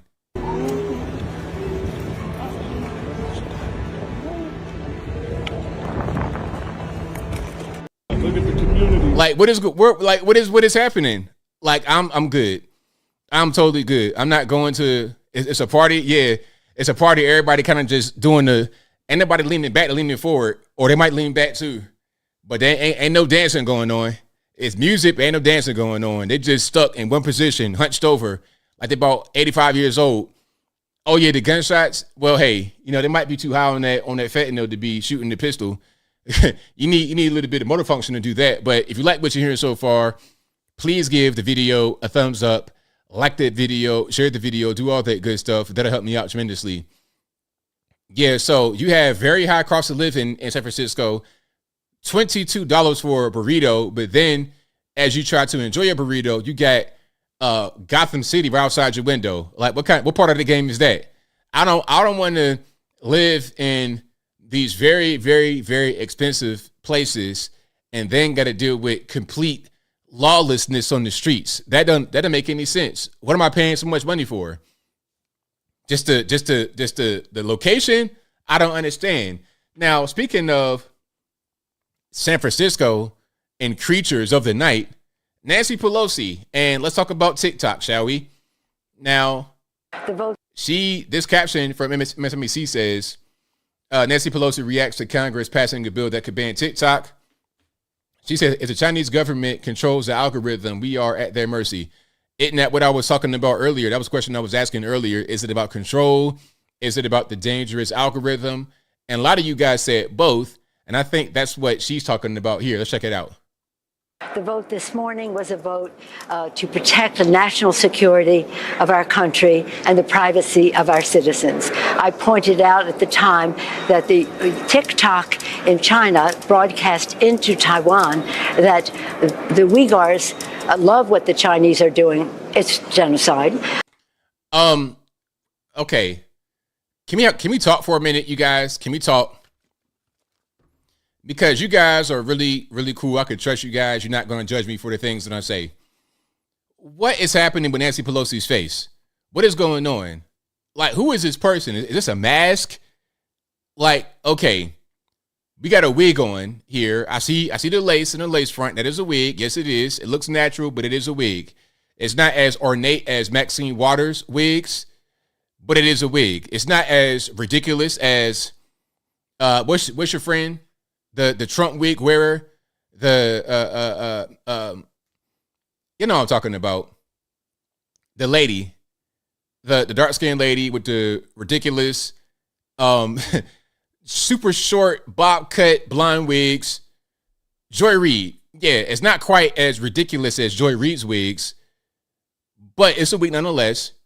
And I'm not sure what's happening with the eyebrow region. Is this Botox or I don't know what's going on. The nose has been altered. The lip, we have lip fillers. There's breast implants. Like, Nancy, look, you're about 100 years old, man. Why do all that? I don't care, man. Like, Meemaw back in the day wasn't worried about all this stuff. It's like, look, man, you Meemaw age, just embrace it. It's okay. It's totally fine. We're not going to judge you for being old. It's okay. We all got to get old, but you don't need to do all this stuff. It's not really making it better. It's just making it look different and making us confused. Like, what's going on? Okay. But you know what? That's her constituents' money. That's some of this shadow money going into her pocket. Why not do it? If Paul can have a boy toy allegedly at the house while I'm gone in DC, why can't I get some work done to my face and a brand new wig?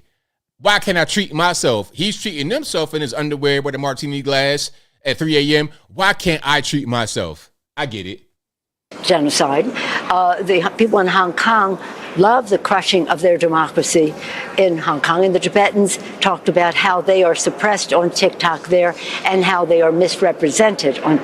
Now, is that Vindman right there? The statue next to her? TikTok there. So for these and other reasons, this is about human rights and privacy and democracy. But most importantly, if the Chinese government, as it does with ByteDance and its partnership, controls the algorithm, we are at their mercy. If they control the data, the privacy data of our people, we are at their mercy. So I was very pleased the vote was so conclusive, over 350 votes for this legislation. We hope the Senate will take up a privacy bill. So there we have it. Nancy Pelosi talking about the vote at the grand old age of 86. Hold on. I think she's 86. Let me just make sure I'm saying the right thing. She is 83, pardon me, not 86. And she turns 84 in just a few days, March 26. She was born on March 26, 1940. 1940, that's when she was born. And she was at JFK's inauguration at the ripe old age of 21. Yes, she was. And I'm going to put it on the screen right quick in case you guys hadn't seen it. So we can just kind of get a little bit of, we can get some context here, okay? We can get some context of Nancy Pelosi at JFK's inauguration. That's her. Yes, that's her. 21 years old, 1961 at JFK's inauguration. That gives you some context about just how old she is. Now, again, we all got to age, we all get old, but at a certain point, it's like, okay, I'm not saying you got to be retired at 65, but good grief. If you were around when JFK was just getting started, I mean, maybe it's time to go ahead and just relax and step down. Maybe, just maybe. I don't know. Just maybe. Especially when you're showing signs of decline, like your man Joe Biden. Joe Biden doesn't know where he is, who he is, what day it is, what time it is, or anything like that. Okay? Matter of fact, hold on. Biden, speaking about Biden, there's an article that came out to elaborate on the Bob Hur findings. All right. Essentially, she was in the 40s then. Hilarious. Yeah, she was already old back then, huh?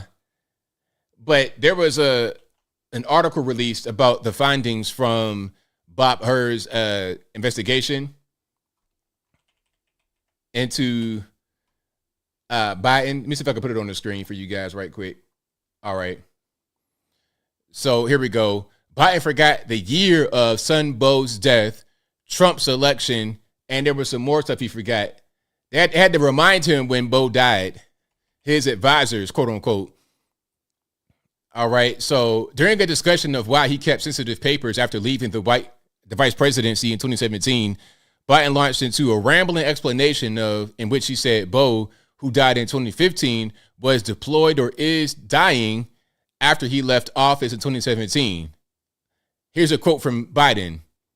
I don't know. This is what, 2017, 2018, that era? Biden, who turned 81 in November, queried during the first 2 days of questioning by Bob Hur on October the 8th. When asked, where do you keep your papers after leaving office as vice president? Quote, when were you living at Chainbridge Road, unquote, in Northern Virginia? Remember, in this time frame, my son is either been deployed or is dying. And so it was. And by the way, there were still a lot of people at the time when I got out of the Senate that were encouraging me to run in this period, except the president, referring to Barack Obama. So he didn't know what's going on. After he left office, Bo had died in 2015, long before his run as vice president was over. So what he's talking about, he has no idea what he's saying. This is why Bob Hur said he's an old man with a declining memory. We all can see that. We don't need a study to tell us that. We don't need Bob Hur or anyone else to tell us some obvious things like that. But yeah, he didn't even know when his own son died. And that's crazy. That right there is called dementia. That's when you can't remember certain things. You know, I've seen that in my own family. You ask, like my uncle, I had about 1,000 uncles. I'm not lying to you, really. If I say my uncle, it could be anybody in the world. It could be anybody. One of my uncles had dementia and died probably, 10, 15 years ago. My dad was asking him, how many kids do you have? He said, I don't have any kids. Room full of all his kids that was right there with grandkids and everything. Had no idea because he just wasn't there. Okay? I mean, and it's okay. It happens to people. It's a disorder, but I think if someone is going through that, maybe they shouldn't be the president, just perhaps. If you got an illness like that, maybe you shouldn't be the president. Maybe you should get that treated. Maybe you should just be at the crib with your family doing something that's not as strenuous as becoming the president of the USA, leader of the free world, perhaps. I don't really know. Now, this is more about TikTok. Let's check it out. This is a guy by the name of Klon Kitchen, and I'm making it up, Klon Kitchen, who worked in the U.S. intelligence community. This is back in 2020. Let's check it out. TikTok particularly concerning is its relationship with the Chinese Communist Party in Beijing, the government of China. The Chinese have fused their government and their industry together so that they cooperate to achieve the ends of the state. And TikTok is a factor in that? Yeah. So when you look at it, it just seems dance videos, fun and innocuous. Imagine you woke up tomorrow Let's pause for the fair use. 60 minutes. Don't give me no strike. Don't give me no claim or nothing like that. morning and you saw a news report that China had distributed 100 million sensors around the United States, and that any time an American walked past one of these sensors, this sensor automatically collected off of your phone your name, your home address, your personal network, who you're friends with, your online viewing habits, and a whole host of other pieces of information. Well, that's precisely what TikTok is. It has 100 million US users. It collects all of that information. Now, I think about TikTok, they do collect the information, but the problem is that the US government also gets the information from other apps. Other apps collect that kind of data as well. Facebook, a lot of these apps collect a lot of data. You'd be surprised if you look at the data that your apps, Instagram, look at what it actually collects.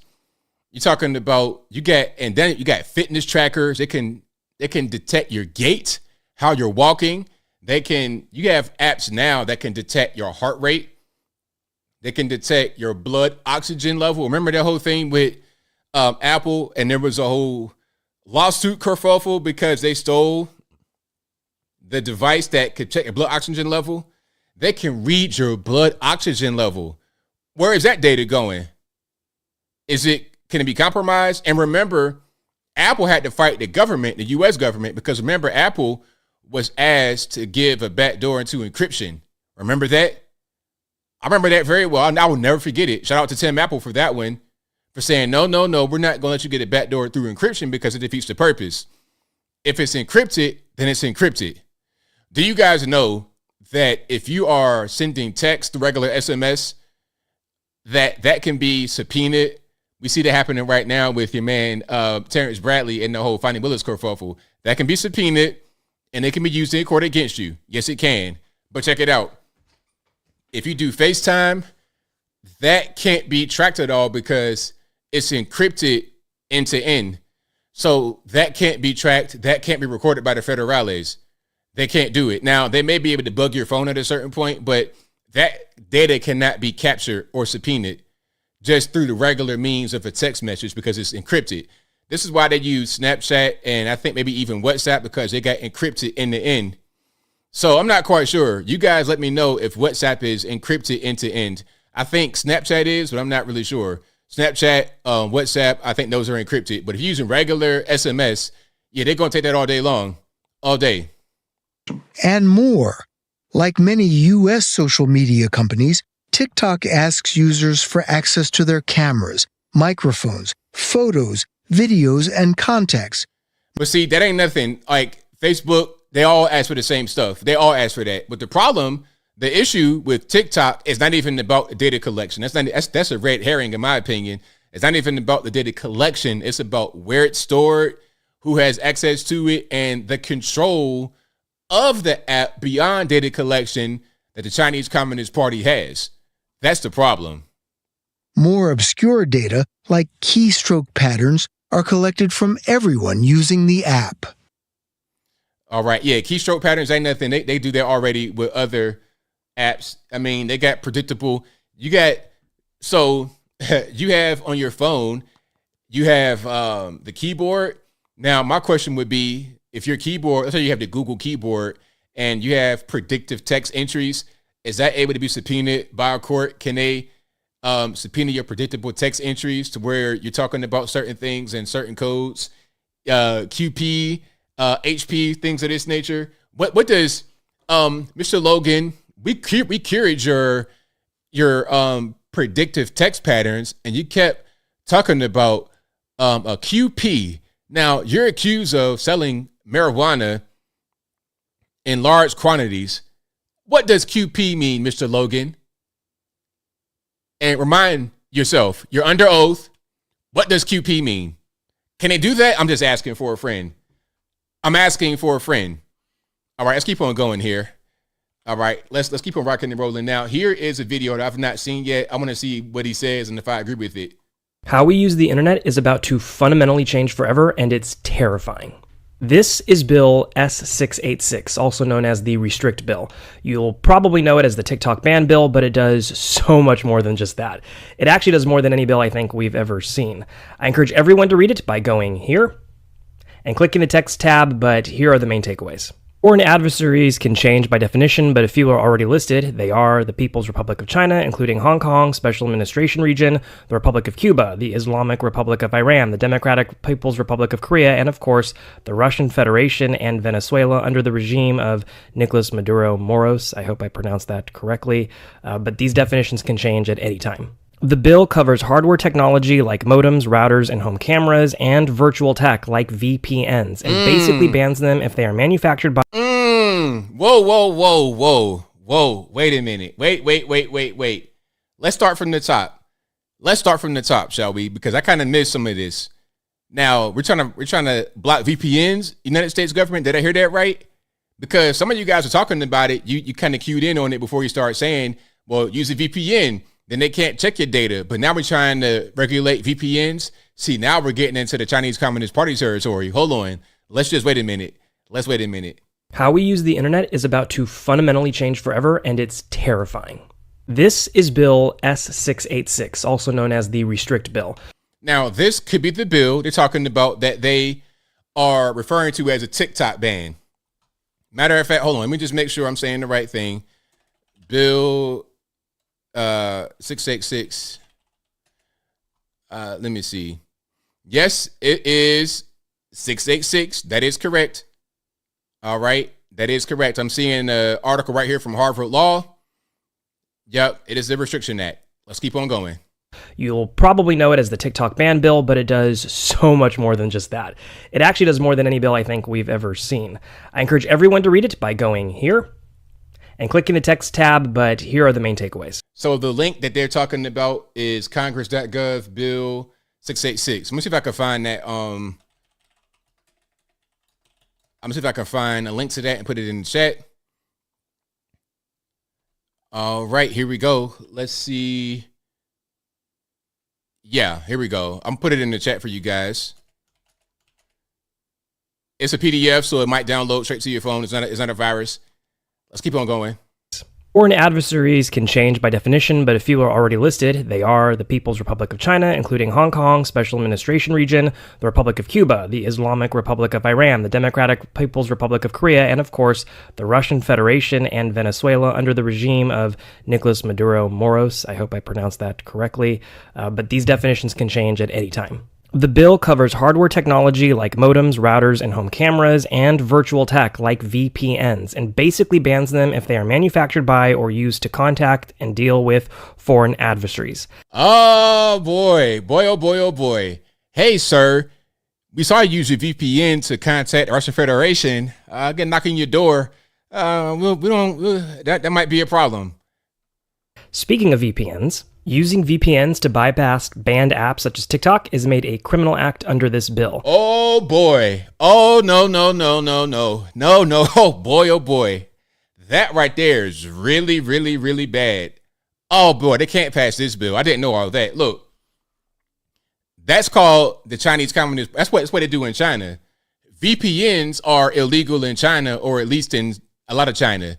You can't have a VPN. You can go to the penitentiary and make big rocks to little if you got a VPN. So if let me just pause. If they decide to ban TikTok and your plan is to get a VPN on your phone to bypass the ban and you access TikTok that way, now guess what? You have committed a crime. Okay?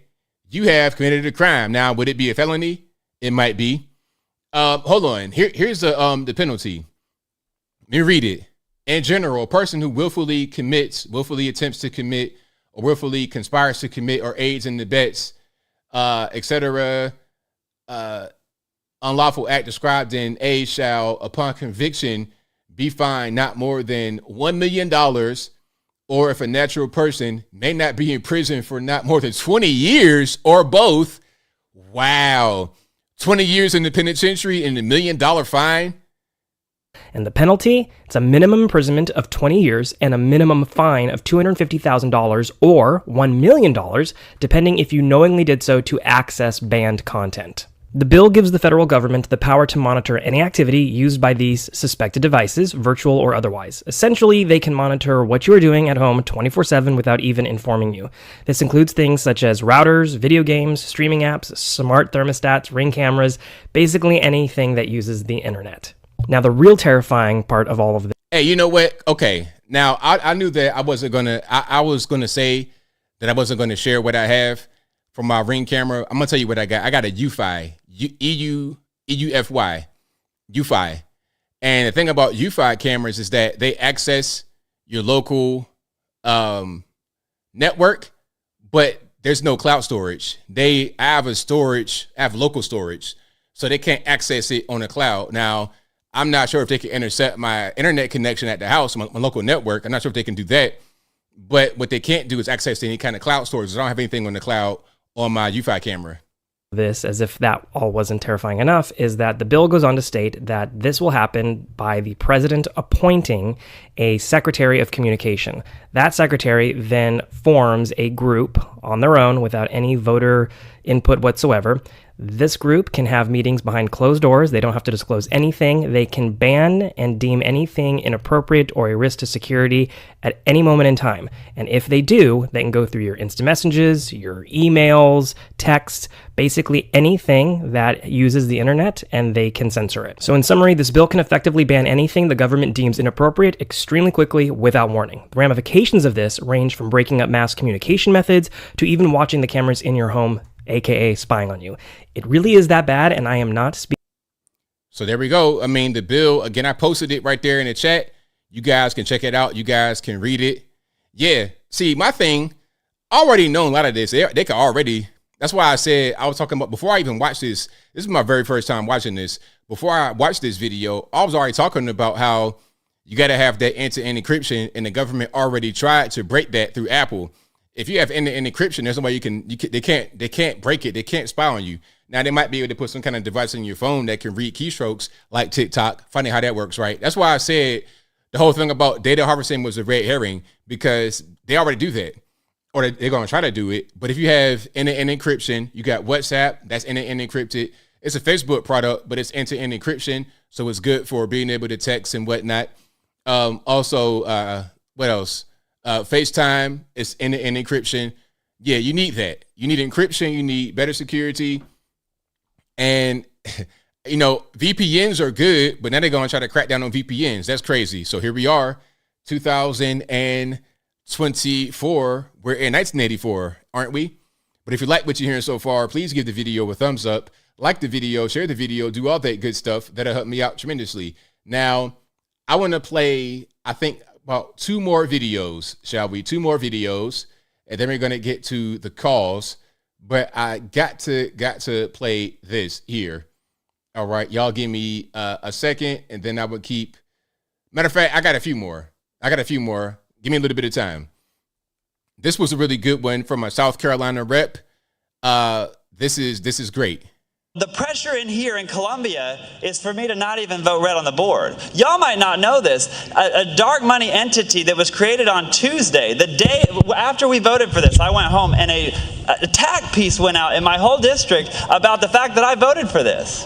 I get that the people in Columbia, that the lobby wants me to either not vote or to vote green on this, but my constituents want me to vote red, and they want their tax money spent on core government functions, on their roads, on their schools. That's what they want their money spent on. They don't want us in here trying to play this government planning thing where we in our bureaus can figure out where the job should be, who should be employed, how much money should be allocated where in the private sector. It never works. It's socialism. It's never worked anywhere before. So what are we doing trying to do it here? But would you consider the fact that South Carolina's track record on bringing major projects into this state has a winning record, and therefore, again, commerce should be listened to rather than those people back in your district that may not have ever brokered a deal, may not understand what it means of being a project, may not understand economic incentives. So what you're suggesting is we should listen to the people back home in your district rather than the people at Commerce that have been successful at bringing these mega deals to South Carolina. Mr. Rutherford, I don't think that you could have espoused a philosophy that disagrees more fundamentally than me. I completely disagree with you, and I think that you believe what you just said. But no, I 100% am going to listen to the people back home who I represent in this House, and you should listen to the 40,000 people in your area, and not the bureaucrats at Commerce, and not the lobbyists, and not the multi-billion-dollar international corporations. You should listen to your constituents like I am. So yes, I will always fall back on the common sense of the wonderful people from Taylor's and Greenville Eastside, far more than I will ever listen to unelected bureaucrats, other representatives in here who have been here for far too long and have maybe managed a whole lot of these deals, and far more than I will ever listen to any member out there. So, Mr. Morgan, we don't. Very well said, my man. Very, very well said. That was fantastic. Hold on. Yeah. Round of applause, sir. Round of applause. Shout out to you. Very well said.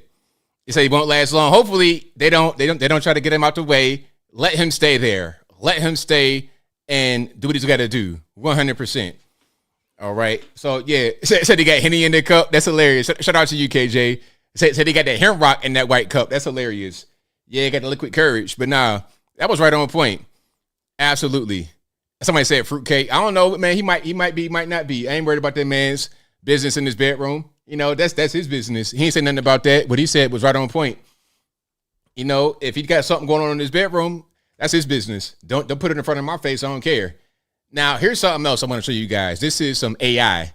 Now, AI has advanced a lot in a very short period of time. They're talking about by next year or just in a handful of years, it could be smarter than all of humanity combined. Check it out.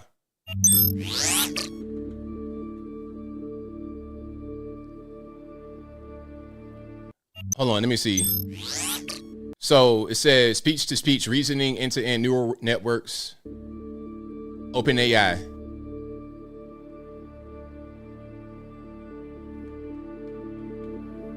Hey, Figure One, what do you see right now? I see a red apple on a plate in the center of the table, a drying rack with cups and a plate, and you standing nearby with your hand on the table. Great, can I have something to eat? Sure thing.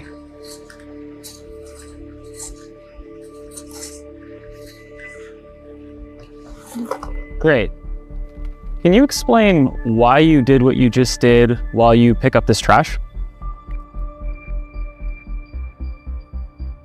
On it. So I gave you the apple because it's the only edible item I could provide you with from the table.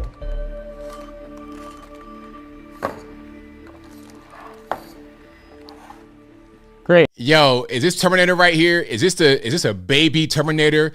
Is this Terminator in training? Like, what's going on? So if you guys don't understand what's happening, or if you can't see what's on the screen, if you're listening to the audio only version, and by the way, this is a podcast you're listening to right now. It'll be available on your favorite audio streaming platforms, whether that be Google Play, Apple, iTunes, Spotify, etc. Link for that will be in the description, or just search ABL Live on your favorite audio streaming platform, and that should pop right on up. What you're seeing right now is a robot with OpenAI infused into it, listening to conversation requests, and then fulfilling the request if they're able to. And they're communicating through their own verbal way. I'm not quite sure what to call an AI, what the pronouns are, but you got a human being talking to AI, and the AI is in the robot. Great. So based on the scene right now, where do you think the dishes in front of you go next?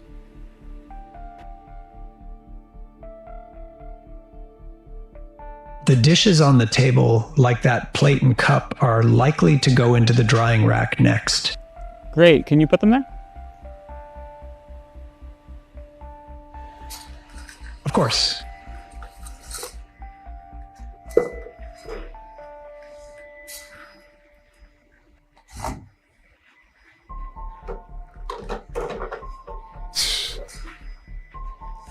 Yo, what in the world's going on?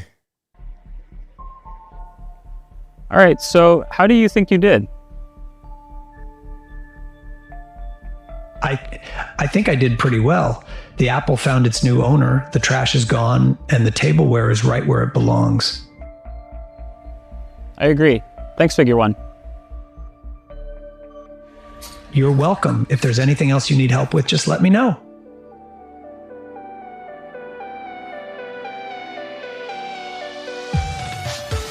So the caption says, fully learned, fast, dexterous manipulation.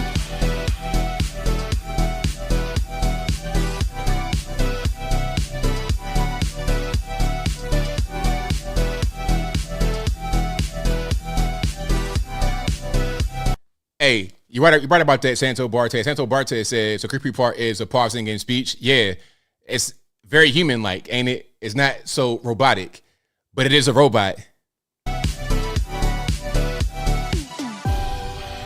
So there we go, OpenAI with a robot. So y'all, I mean, look, y'all get ready. Y'all get ready. I'm showing you that I don't want to scare you, but look, you got to get ready. All right, you need to get ready and see what's happening. All right, because it's AI is here, and they're already doing the neural implants in human beings. We're about to be in Cyberpunk. We're about to be in what else? Mad Max, Blade Runner. It's here. Some say it's scripted. It's just song and dance, Harlem Globetrotters. Okay, all right. Don't say ABL didn't warn you. Don't say I didn't tell you what's going on. Now, let's get to a couple more stories. Shout out to my man, Cameron Blasek, for defying the school principal out there in Indiana. I want to highlight him again right quick before we get to some calls. Wherever 17-year-old Cameron Blasek goes, so does Old Glory. The flag itself represents this country, this beautiful country that we live in. He fastened the flag to his truck this summer. It's very strongly secured in there. I mean, you can't pull that out if you tried. It abides by the U.S. flag code. I got pulled aside by my counselor and vice principal, and they told me, hey, you got to remove the flag off the back of your truck. And I kind of looked at him, and I said, no. I said, it's not going to happen. I said, I can't. Cameron held the line. Now, understand, Cameron Blasek, 17 years old, at a high school in Indiana, has an American flag affixed to the back of his pickup truck, and he was pulled aside by school administration and said, hey, man, you got to take the flag down. And they didn't really give a reason. He's like, well, no, I can't do that. And there's more. Read through East Central's 2023-2024 handbook, and the word flag wasn't even mentioned in the parking lot or driving section. The only section it's mentioned in is the flag twirling section. Boy! The next day at school, others showed up with flags of their own. There was a huge support group there that believed and stood for the same thing that I did, and I was kind of shocked by that. That's when the principal sent a letter to parents Friday to, quote, address recent concerns and confusions, writing, I am pleased to inform you that we are allowing the display of the U.S. flag by students in the parking lot. Principal Black clarified to WCPO in an email that there has never been a complaint about the U.S. flag. One literally hangs above the parking lot, and that school administrators decided Friday they would, quote, prohibit other flags if they were determined to be offensive. A social media post about all this went viral. I was pretty surprised by it, that it got so many views, and pretty much that it got the attention it did. There are veterans in this family, and Cameron himself is considering serving. Yeah, I'm pretty proud of him. He stood his ground and stood up for what he believed in. Shout out to Christopher Blasek, Cameron's dad. This guy looks like Sean King's brother. Remember I showed you that earlier? Look, just like Sean King's brother. Shout out to dad, though, for standing by his boy. The American flag has been politicized in recent years. One poll shows 83% of Republicans have a very positive view of the American flag. That number drops to 49% for Democrats. I think everybody gets offended over something that doesn't mean what everybody says it does. This flag represents our country and the people who died for it and fought for it, and I respect that with my whole heart. Old Glory, sparking new debate.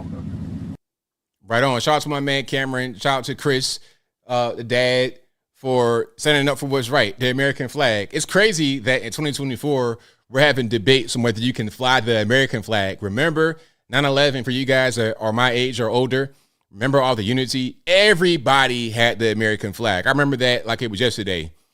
We had those small flags. We had the flag, the magnets on cars. We had the big flags everywhere, all over the place. And now it's like, if you fly an American flag, you're seen as a racist. It's like they attribute the American flag to like a Nazi symbol or something crazy. It's like, you're an American. This is your flag. You're an American citizen. It's your flag. The flag doesn't care what color you are. It doesn't care about anything like that. You're an American citizen. It's your flag. Point blank, period. Now, let's get to some more Americans out here in Hartford, Connecticut, protecting their community with armed neighborhood watch, which is a great idea, in my humble opinion, but let's check it out. Hartford's North End on Saturday. We are legally armed! Legally armed, and we're patrolling! A group of people look to patrol and clean up Garden Street. It's important to come out here because we believe that we have to keep the community safe, we have to keep the community clean, and we're doing this by being out here for a few hours, cleaning up the community, picking up the trash. Garden Street has seen its share of gun violence, including a double homicide in February, which is what prompted the push for civilian armed patrols.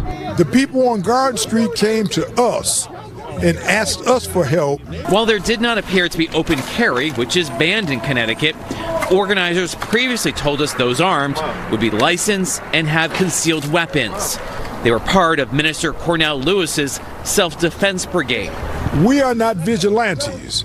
We are a group of people that are disciplined, who train, who go to the shooting range. The effort faces opposition, including from an anti-violence group and the Hartford mayor. Mayor Arunan Aralampalan wrote in part, "Our community has seen so much pain and trauma, and what we need is for those who love this city to do the hard work of healing that pain." The mayor added that the city did not need people being trained to walk the streets with guns and trying to take the law into their own hands. Well, look, if you are having an issue with crime and the police are there, the mayor is there, all the pieces are there, but the crime still persists, okay, now what?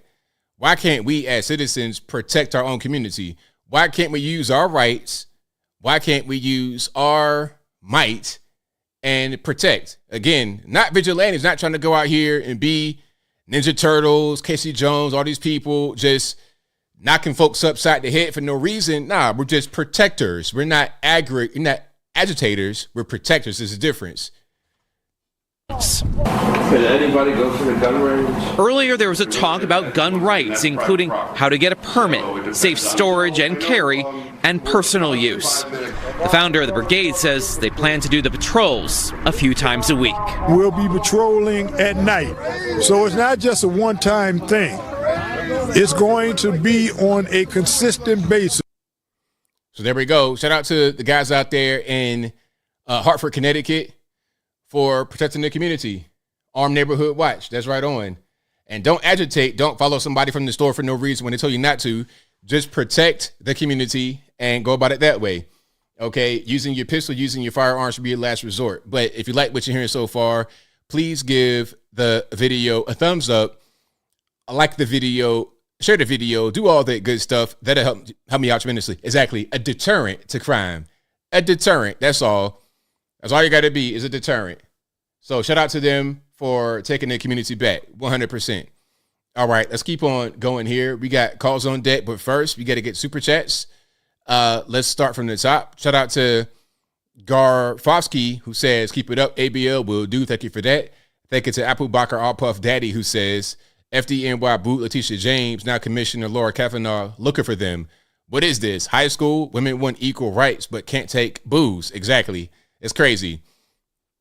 Apple also says, reminds me of the quote by St. Thomas More, the devil is a proud spirit who cannot stand to be mocked. Learn humility, Letitia James and Laura Kavanaugh. Right on. Shout out to Matt, who says, step 1, get a government job, swear an oath to Constitution. Step 2, undermine the First, Second, Fourth, Fifth Amendments from within. Step 3, communism. Correct. Matt also says, King threw his mom under the bus, says she was a HO. Thank you to Matt again, who says, Allahu Akbar. And he's speaking about Sean King, the confused white guy who pretends to be black. And then he says, Allahu Akbar. Thank you to Mr. Wilt for your donation. Thank you to Michael Cristo, who says, Candace Owens is claiming Brigitte Macron was born a male. The evidence is damning. Thoughts? This whole time we were focused on Mike Obama. Now, I heard about that from Candace, but I've not watched that video. So what was the evidence? Do we have birth certificates? Do we have pictures? Like, what's going on? Yeah, I don't really know what she has to really comment on it. So, I mean, it was already creepy. I mean, really, at this point, it's no point in even hiding that, you know, because Macron is like, what, not that much older than I am, and his wife is like a whole meemaw. So it was already weird. So why not just say that she was born a man too? I mean, that wouldn't even be a surprise. I'd be like, okay, cool, whatever. It was them being together was already weird. So it's kind of hard to surprise me at this point, especially in 2024. I done seen so much ridiculous nonsense. Nothing surprises me anymore. Nothing. If I'm surprised, then you know it's something crazy. Thank you to Michael Merriweather, who says Tamir Rice's mom said he scammed her. Speaking about Sean King. Thank you to Apple, who says Sean King, a.k.a. Martin Luther Cream, a.k.a. Kareem Abdul-Jabbar, a.k.a. Talcum X, a.k.a. Thurgood Marshmallow, a.k.a.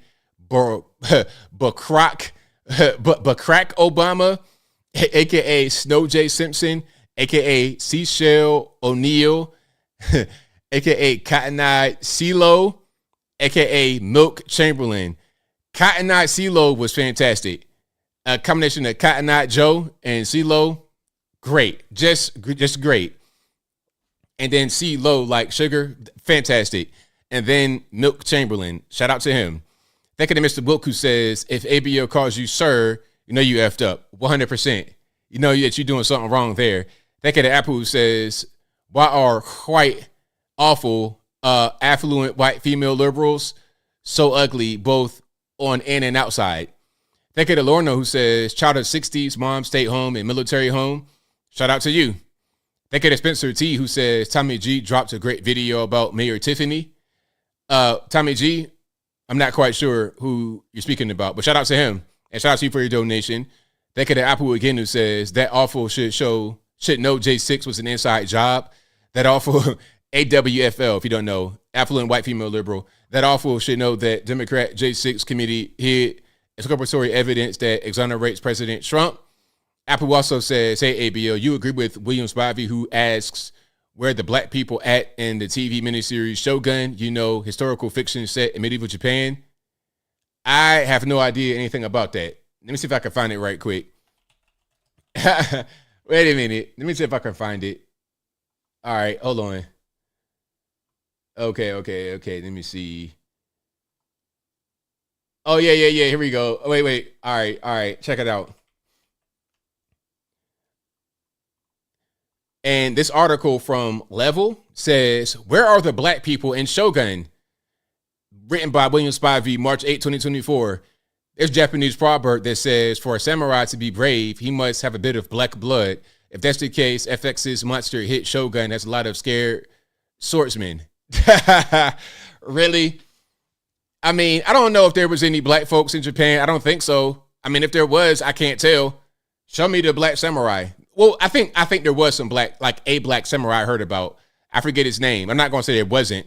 There was, but it wasn't necessarily enough to have like people just running around Japan.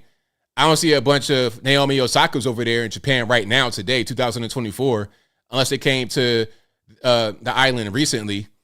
Yes, there was a black samurai, but it wasn't like the norm. Y'all correct me on that. Like, let me know what's happening. But to complain about that is crazy. All right. Let's keep on going. One thing I don't hear them, you know what? Here's something else though. Let's do the flip side. Let's say there was the occasional black samurai, right? Let's just say that happened. I'm not saying it didn't, but let's just say for argument's sake it did happen. Okay, cool. Now we could put Yasuke. Thank you, Larry. Yasuke. Yes, that was a black samurai. That was a real story. Not making it up. Matter of fact, hold on. Let me see if I can pull it up. I know I'm running late with the calls. Y'all please pardon me. I'm black. It ain't my fault. Okay. Let me see. Yasuke. Let me see. From Wikipedia, it says Yasuke was a man of African origin who came to Japan in the Sengoku period and became a retainer in the household of Oda Nobunaga. He was employed by the Japanese Sengoku Daimyo Oda Nobunaga and served as a kosho, a page or a sword bearer. He was neither a menial nor an indentured servant, but a retainer who was given a stipend by Nobunaga. Now, I don't know what all that means, to be totally honest with you, but they said he was the oldest African to appear in Japanese historical records, but his confirmed period of stay in Japan was very short, about 3 years, from August 17th, 1579 to 21 June, 1582. Okay? So that did happen, but check it out. Here's this. You ready? Yeah, I'm not good at Japanese. I'm sorry. Okay. Yo no hablo Japanizo. All right. So if I butcher that, I'm sorry. It's not my fault. Blame the Japanese man. But anyway, check it out. Let's just say there were a handful of Japanese samurai and whatnot throughout history. Now, we also know that there were plenty of white slaves in America. But when you see slave movies, do you see any white slaves? William Spivey, if you're going to have a couple of black samurai hanging around a Japanese movie all the time, let's see them Irish slaves right next to the black slaves in a slave movie.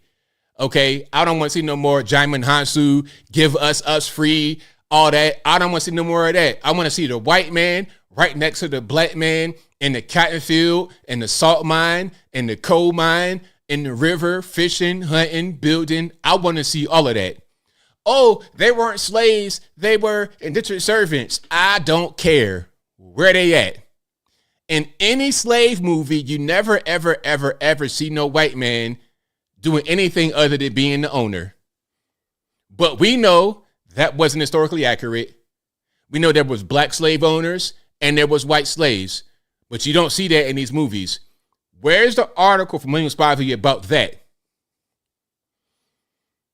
Fair is fair, right? Okay, cool. Let's keep on going. Shout out to Lorna, who says FG law officers said any NYC firefighter being hunted down by the NYFD for bullying Letitia James to call them. If you can clap, you can boo. There you go. Think of the Podium Studios, who says Excellent show, ABL. As a Georgia resident, I'm not holding out on that Willis case will last. That was all lawfare at its highest form. Great content. Thank you for your comment. I definitely appreciate you. Thank you to Bob K. MIT, who says, Joe never talks about the back in 1994 crime bill. How did that turn out for black men? Good question. Thank you to Lorna again, who says, 60s black moms, military families stayed home. Thank you to Crazy Chick China for becoming a member. Shout out to you. Been a while. I ain't seen you in a minute. Thank you to Rita's Lover, who says, as always, my family and I think you're the best. Thank you for that. I appreciate you. Thank you to Frank Rizzo, who says, I'm due. Shout out to Lorna, who says, born 1960 or later, SS retirement is age 67. Thank you to Bob K. MIT, who said, did you see this headline? Boeing whistleblower John Barnett, who raised alarm over plane quality, is found dead. That's not odd at all, is it? LOL. I did see that. I may do a video on it. Thank you to Kyle Denson, who says, imagine video game bosses with advanced AI. Yeah, that'd be crazy. That'd be something else. You ain't going to win that fight. You're not going to win that fight at all. All right. Byron Harano says, ABL, you're Japanese. Nihongo was excellent. Thanks. Arigato. Thank you for your very kind words. I appreciate you. You know, I'm not a very good Japanese speaker, obviously, but I try my best. I try my best at whatever I do. Okay, let's keep on rocking and rolling here. The number to call is 434-658-1220. Again, 434-658-1220. There's also an email for a Skype in the description. If it doesn't work right, don't blame me. Blame the white man because it ain't my fault. Let's keep on rocking and rolling. I know I'm late for the calls, but hey, don't blame me. Blame the white man. It's okay. Yeah, but like I said, if we're going to have the black samurais have the white slaves in the movie, let's be accurate all the way. Let's not have to be a one-way street. All right, Matt, what's happening? Alua Wakbar. I'll wait for your audio. It should be good now. Check 1 2. Check 1 2. Man, there's been black samurai since the beginning, man. Oh, really? You got Forrest Whitaker, Wesley Snipes. RZA, I think he was in that movie Ghost Dog with Forrest Whitaker, or he did the soundtrack. That's right. Fire, dude. Two things. There's a good history on Social Security. Thomas Woods has got like a whole thing. He's a Princeton laureate. He talks about Social Security. He's got a series called The Politically Incorrect Guide to American History. What you didn't realize about Social Security back in the day was that you didn't have to. It was an opt-in system. It wasn't compulsory that everybody had to do it. Like maybe only 12% of the people opted to do it, and they were poor people. And even people that qualified for it were too proud to take it. So in the first decade or so of Social Security, it was like it literally was a social safety net, not like something you'd ever rely on, like a kickstand plan or anything like that. Right. This whole Bridget Macron kind of thing is wild, man. Everyone's saying that, oh, it's a special relationship. Where I think the word pedophile is appropriate with that. I mean, he was 15 and she was in her 30s and married. That is so bizarre. So I take what Candace Owens is saying off the table altogether. I think just from that should be disqualifying on the world stage. You are a PEDO. And if the gender roles were reversed, people would see it exactly like that, and they would say it exactly like that. Whether or not she's a man or not, that's an extraordinary claim, and Candace Owens is putting herself way out there by, picking up that theory. And it didn't start with QAnon. If you go to Google and you start looking back, it goes all the way back to 2016, before that QAnon was even like a thing. Right. And then probably the last thing I got for you is Judge Joe Brown on a number of interviews. I think one of them was even on the Breakfast Club. Gives a firsthand account of him seeing Joe Biden stump for George Wallace. Wow. So I sent that link to you in Skype. It's just one of the examples where he says that he saw him firsthand. You had George Wallace and a whole bunch of, back when the Dixiecrat was like a party, and they were touting a young Senator Joe Biden being a true blue Dixiecrat, that they were going to get into the Senate. So he personally witnessed that and gives a lot of details to it. That's all I got for you, man. Keep going. Your show's on fire today. Pretty busy. Thank you for the call, man. Definitely appreciate you. Bye. All right, shout out to my man Matt for the call. Most certainly appreciate him. But yeah, something for George Wallace. Very, very interesting. I want to see that particular clip. Got to check that out. All right, and if you guys like what you're hearing so far, please give the video a thumbs up, like the video, share the video, do all that good stuff. That'll help me out tremendously. All righty, let's keep on rocking here. 904 to line. Who am I speaking to? Hey, how you doing, ABL? This is Nikki from St. Augustine, Florida. All righty, man. What's going on? I wanted to know if you've heard about this big sex traffic sting in Florida. I don't know if you're going to do a video on it or if you've heard about it, but I wanted to bring it up because it felt less like a sex trafficking sting and more like a sort of punch in the face to the Biden administration about their immigration policy. And I was surprised it didn't make national news. Basically, they arrested a bunch of people, but some of them, 21 of them specifically, were illegal immigrants. And of those 21, they reported that DHS, Department of Health and Human Services, gave them a form that allows them to apply for a free flying pass to and like an ID to go to fly for free, basically. And they use this pass to go to different cities to work in the sex trade. And they're all handled by these handlers who have to pay $3,000 a month. And the big story is basically that it's the federal government's fault for allowing these people to come through the border, and the DHS's fault for giving them a free flying pass to go work in the sex trade. And even so, it was mentioned that the New York authorities, quote unquote, said that they cannot work in the sex trade without a proper ID, so they give them this form to fill out so that they can do this. And this was Sheriff Grady Judd from Florida. I don't know if you've seen this guy. He's kind of hilarious. Yeah, I see him. Okay. So you've seen this. Have you heard about this particular story? No, I haven't. It's okay. So I wanted to get your opinion because this kind of, I guess, puts Biden in hot water if it were to be an international story. I think it was just a local story, but they use these free passes that are provided by the government to give them free flights. And remember, these are illegals that are getting free flights, or a free ID, essentially, that will give them a free pass to fly to any of these cities to work in the sex trade. And I don't know how this happens. So I want to know your opinion on like how does this type of thing happen in your opinion? Like how does the government give a free ID and a free flying pass to illegals? Like, I don't understand how that happens. And because now we're getting people that are working in the sex trade, making tons of money, and being involved in a big sting and sort of disclosing this information to a local sheriff. Yeah, I mean, that's something that's going to happen when you have the illegal aliens coming across, and with the policy from the Biden administration that allows it to happen. Like, they are allowing illegals to come in, so of course you're going to have this. I knew that was going to happen from the beginning.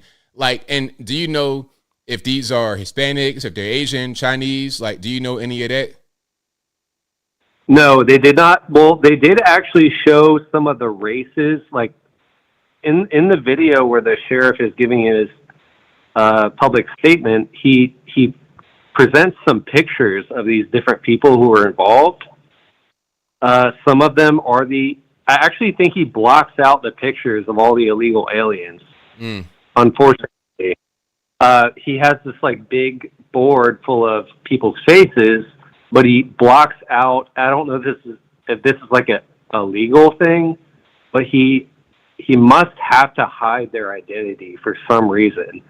But he shows a big board that on the front of the board says federal policy drives illegal immigrant crime and victimization. And on the front of that board, he hides the faces of these alleged illegals. I don't know why, but I'm assuming there's some kind of law that prevents him from doing so. But those were specifically the illegal aliens that were involved in this information that he received. Yeah, I'm not surprised at all, because what happens, and thank you for the call, man. I appreciate you. What happens a lot of times, thank you for the call.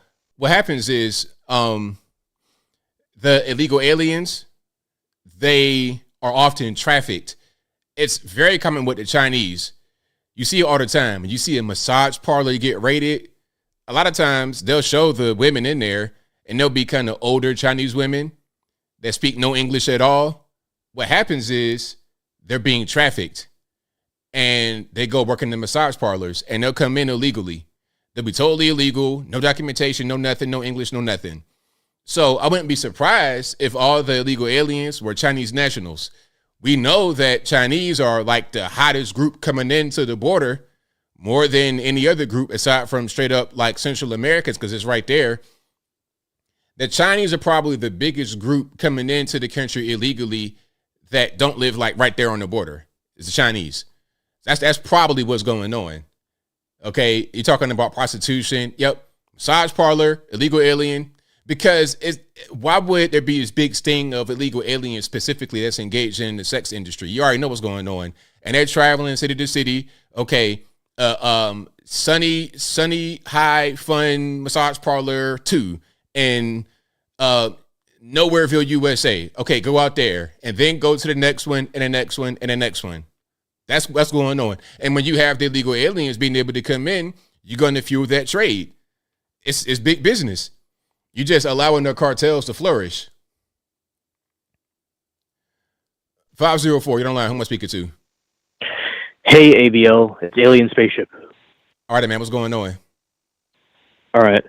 Great show. I enjoy the content covering great subjects. And I do agree about the situation with the border and the illegals coming in.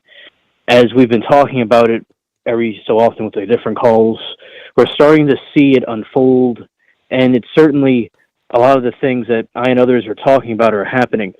And from what I've seen from different streamers that were like at the border, a lot of them are coming from China and other countries all over the world and South America.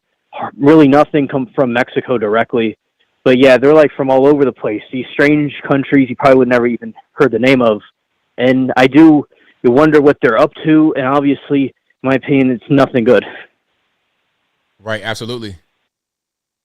Yeah, and because you have to look at like the administration, the current one, it definitely seems like there's some deep-rooted corruption going on, and with the Chinese and different things like that, so in a way they've been compromised, and they left like a big gap open in the country. I remember Trump was saying that the border needs maintenance, and it's not being, there's no maintenance happening with it, and I like that basically he's getting more recognition, and the charges and stuff are being dropped, and I think that is a positive thing. Absolutely, right on. Yeah, and also I think it was interesting what you showed about the bill. It sounds really totalitarian, in my opinion. Like you were saying, it's like Chinese, the communist Chinese. It also reminds me of Nazi Germany, different things like that.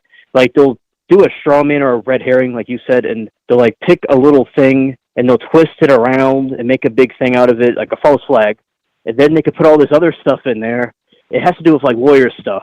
And then they could make a bad system that would cause more oppression to the people. And yeah, I do think it's absolutely ridiculous what they did. And hypothetically, they could ban the TikTok app from the App Store. Not that I'm saying that should be done, But this thing they're doing is definitely, they have other motives. And no question about it. Absolutely. Yeah. And if you look at it, that so many people like would be, in trouble because a lot of people use TikTok and things like that. And I do not think people would stand up, to that. And I don't think it'll pass either, but in these times, I hope it wouldn't be. Yeah, because there's a lot. With these bills, there's always a bunch of other stuff going on. It's never just one thing. It's a million other things in there. Yes. And also, before I go, I'll tell you that a long time ago when I was a kid, there was a strange raccoon that I was seeing, and some friends and I were talking about it. And it's called a Mexican raccoon. I only saw it one time. And it's just it's a raccoon from Mexico specifically. I wonder how it got here, but it got here some kind of way one time. Mm-hmm. It has like a long snout, and it's brown. It's very different looking. All right. That's all I have to say for this call. Thank you for taking my call. Thanks for the call, man. Definitely appreciate you. Okay, bye. All right, great call. Shout out to the call. Shout out to you guys. You guys are the best audience anywhere on these interwebs. If you like what you're hearing so far, please give the video a thumbs up, like the video, share the video, do all that good stuff that helped me out tremendously. Let's go to 859. You're the line. Who am I speaking to? Yo, ABL, how's it going, buddy? It's all good, man. What's going on? I'm just relaxing right now. Hey, I have a question, man. Javier Milei is in power, man. My question is, if we had a true libertarian in power, right, in America, like Javier Milei, right, what would you think would be the benefits of that or the downfall of that, or like the negatives? What's your opinion? Well, I don't know all of his policy decisions, so I couldn't really give you a full answer. But I know one thing that I saw from him was eliminating a lot of these useless bureaucratic government agencies. That'd be one thing we need to do right now, because one thing I'm going to always say is that I'm not a fan of the federal government. It's way too big, way too powerful. And anyone who's in favor of reducing the size of it, I'm in favor of them. Yeah, I'm there with you, man. I'm at the ATF. Like, I don't get it. Like, they do horrible, like, war crimes against our own citizens, but they're still around. You got to be kidding me. And then you saw the video of the guy struggling to take the slide off the receiver of the Glock, like, and that guy was like in the ATF as a head of an agency in there. So it's like, you got guys like that in the ATF. What's the point in having the ATF? They'll know what they're doing. That's such a beginner's thing. It was such a beginner's thing. I saw that and I'm like, you got to be kidding me. This guy never touched a gun in his lifetime. Right. Ugh. Gross. Also, I think legalizing drugs, his position on that, I know you oppose against that. To a certain degree, I kind of agree with you and kind of disagree with you, because there's some drugs that are non-habit forming and some are. What do you think? Your position on legalizing drugs? Well, from a libertarian standpoint. Drugs, we have legal drugs in this country. Just check out San Francisco. Check out Seattle, Washington. We see what it is. They have injection sites and everything else, and you see what happens to society when you do it. In America, that is. Now, other parts of the world could be different, but other parts of the world are not America. Yeah, that's true. I think like shrooms, marijuana, THC. Certain ones I see no issue, but like cocaine or heroin, hell no. I don't. That's poison. That's not even a drug, to my opinion. Yeah, that's my perspective. But also, open borders. I'm kind of looking more at ANCAP's standpoint of it. I can see your point. I agree with Trump with building the whole wall thing, because we can't afford it right now. But if we had a maintainable economy, then that might be a possibility down the road. That we don't have we don't have those sources right now at all. And this administration is trying to do that, and I'm like, what? We're in war right now, and you want to do this? Thanks. And then guess who has to pay for it? All of us. Government always screws it up. They always give the incentives to them to come over here. If you eliminate that, I guarantee you we wouldn't have that problem. But you may disagree. Yeah, at a certain point, if you have no borders, you have no country. You got to have borders. You can't just, be open to everybody. What's the point in having a country? What's the point in having laws? What's the point in anything if you can't defend your own territory? Because there's more to borders than just the people coming in. You're talking about the sovereignty of your country, people coming in trying to attack your country, there's security interests, there's natural resources, because we have maritime borders and we're able to go out and explore within those maritime borders. We're able to procure food. Like, there's so many different things that go within borders, and also borders of states, that are very essential aside from just the immigration issue. That's just one small piece of it. No, there's legal implications, and if we had too many people in one area, I could see that could be a major problem. But I can guarantee you, this is my perspective. I think if we had an ANCAP society all around, I don't think that would be so much of a problem. If we had lower taxes in all these places, if we had the same kind of mindset, borders wouldn't be an issue. The problem is we need a cultural change. Japan has unwritten rules, and I think if we adopt these unwritten rules, I think of success. Well, they also have they got an island. They got borders. That's the island, and then they have us defending them for our military, for the military. So, all nations, all nations have borders. That's just, and they defend them all the time. Okay. I respect your opinion, ABL. Unlike some people who call up here who scream, "Yeah, you're wrong. You're wrong." Right on. It's like when you argue with somebody, when they say "sir, sir, sir," that's when shit goes down. Right on, man. But hey, man, I enjoy the conversation, man. Much love to you, man. Lucifer and Libertarian out. Talk to you later. Thank you for the call. Appreciate you. Bye. All right. Shout out to my man for the call. Most certainly appreciate it. Let's keep on rocking and rolling. Let's go to 209. You're on the line. Who am I speaking to? Hello, is this ABL? This is me. Hey, ABL. This is Natasha from California. Check this out. Do you ever listen to Dan Bongino's podcast?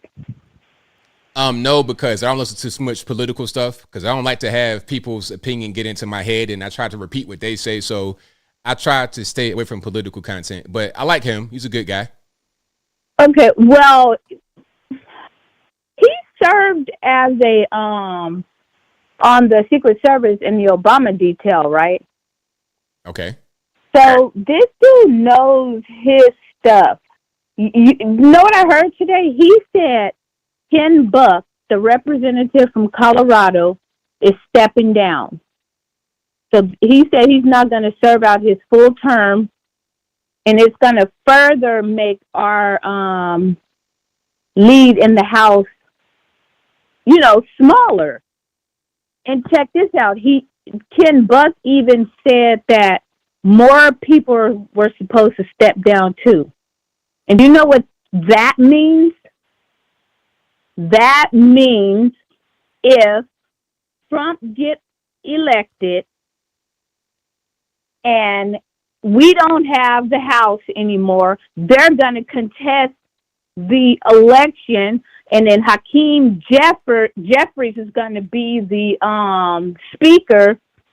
Because if we lose, we lose those seats, the Democrats going to have the majority.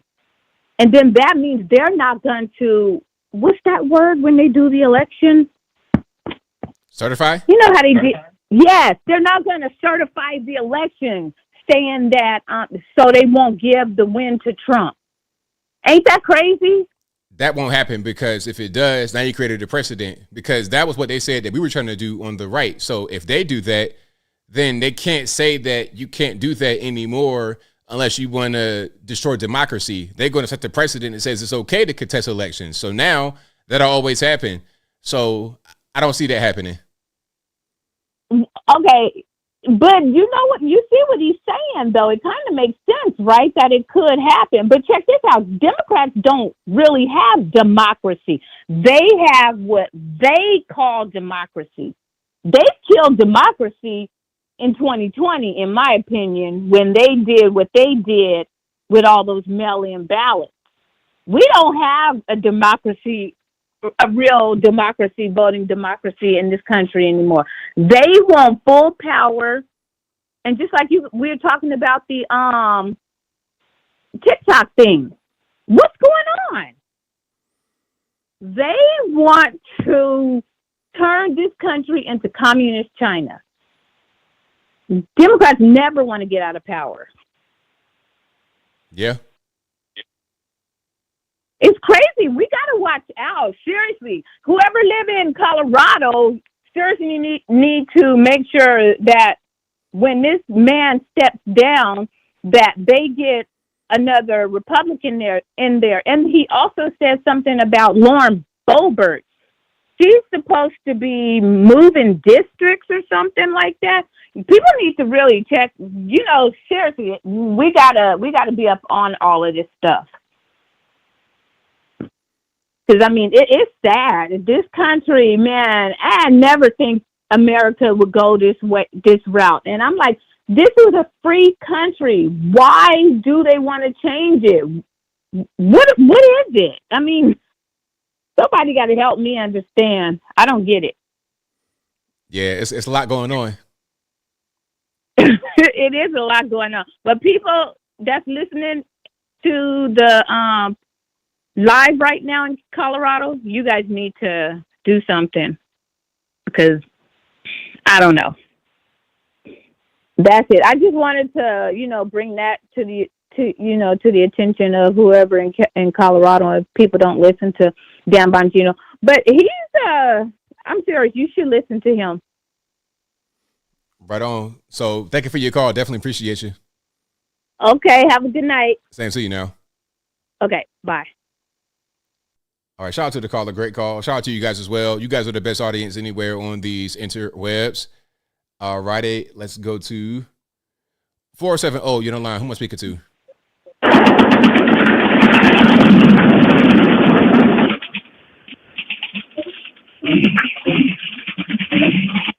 ABL, hey, it's Greg from Wild and Wacky Atlanta.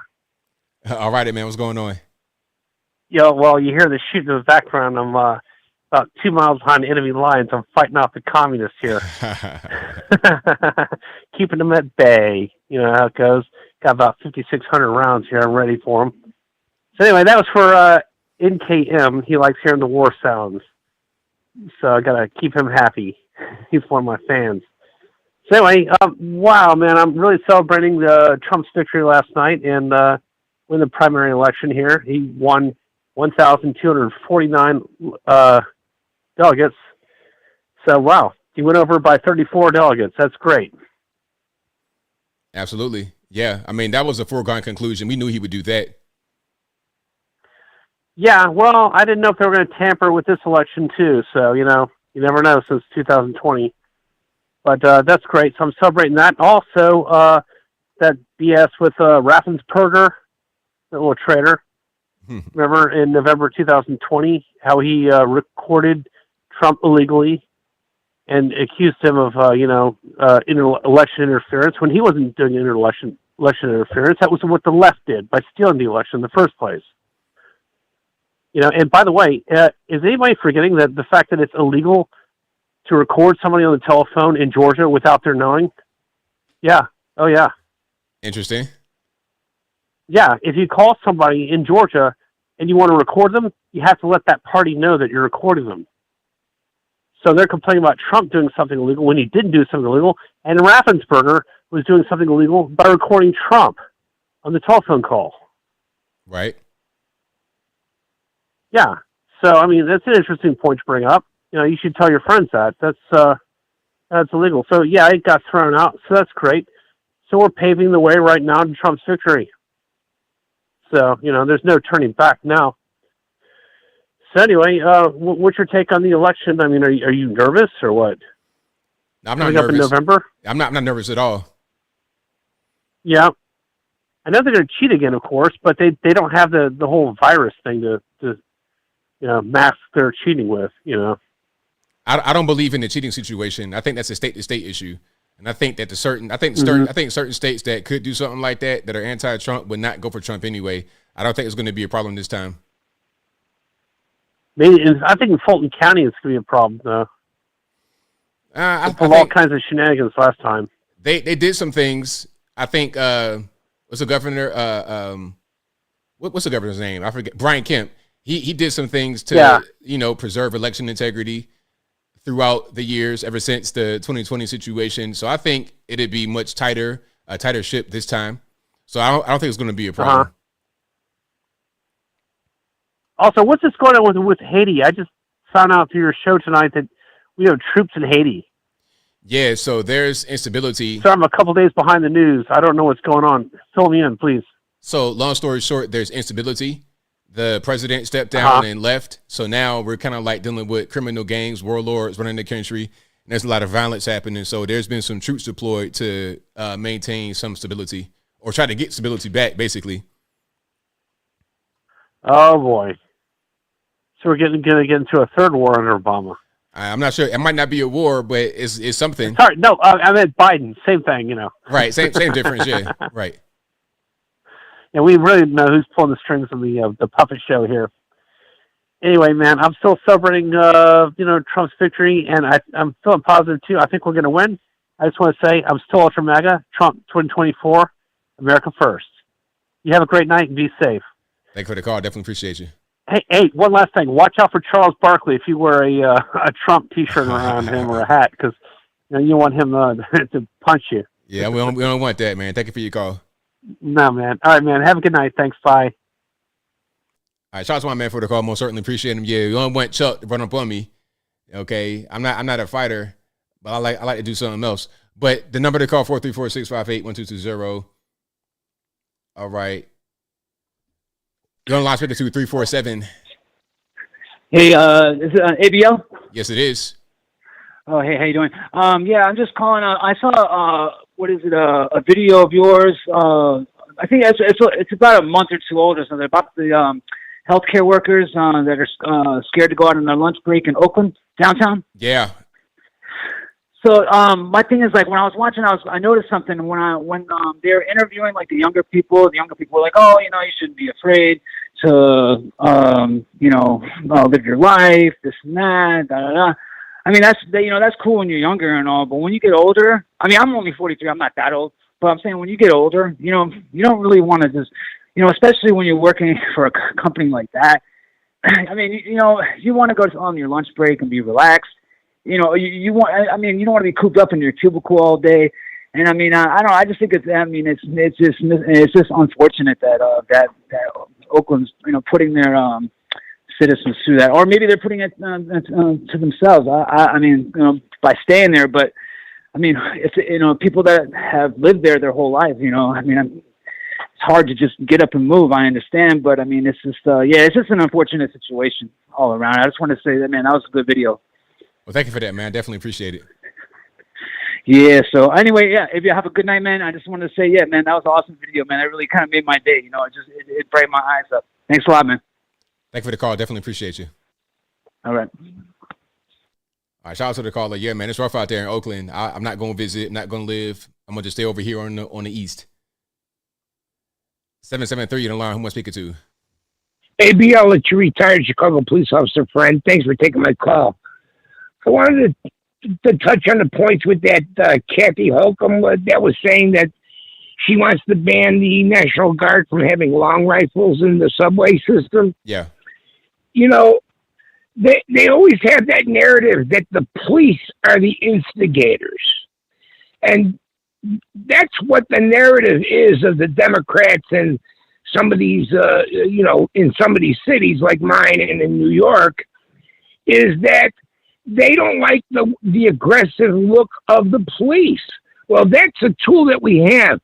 I think I told you about this once before, ABL. In 2016, Trump tried to have a rally before the presidential election, tried to have a rally at the University of Illinois in the Chicago's campus, Circle campus. And there was a lot of people out there. What they did is some of these protesters went into the parking garage and broke all the windows of all the cars that were parked there. With the Trump bumper stickers and whatnot. They were at this, auditorium to listen to Trump speak. They did something very smart, is that they broke up into groups on one side of the expressway and then the other side. So they were in multiple places to break up our troops. But here's where it correlates with the long guns being banned in the subway. Because, you know, I responded to that rally. I was there, and they specifically told us not to take our riot helmets because it looks too aggressive. So we went into this crowd of people, hundreds and hundreds of protesters, with no riot helmets on because the police look too aggressive, like they're trying to take names and whatnot. And what happened? Bottles were thrown, and policemen got their heads split open. There were a number of police that were bleeding in the crowd. They needed stitches because you don't want us to wear our helmets. The thing about a long rifle is, ABL, and I think you know this before you had your boat accident, a long rifle is very accurate at a longer distance. If you are on, the subway tracks and something is happening way down, somebody shooting with a gun, you're able to shoot back at him from a longer distance with more accuracy. A handgun, it's not that accurate. We're not all, on Mission Impossible or whatnot.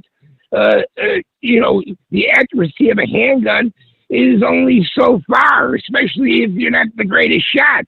So, these long guns are a tool, but they look aggressive.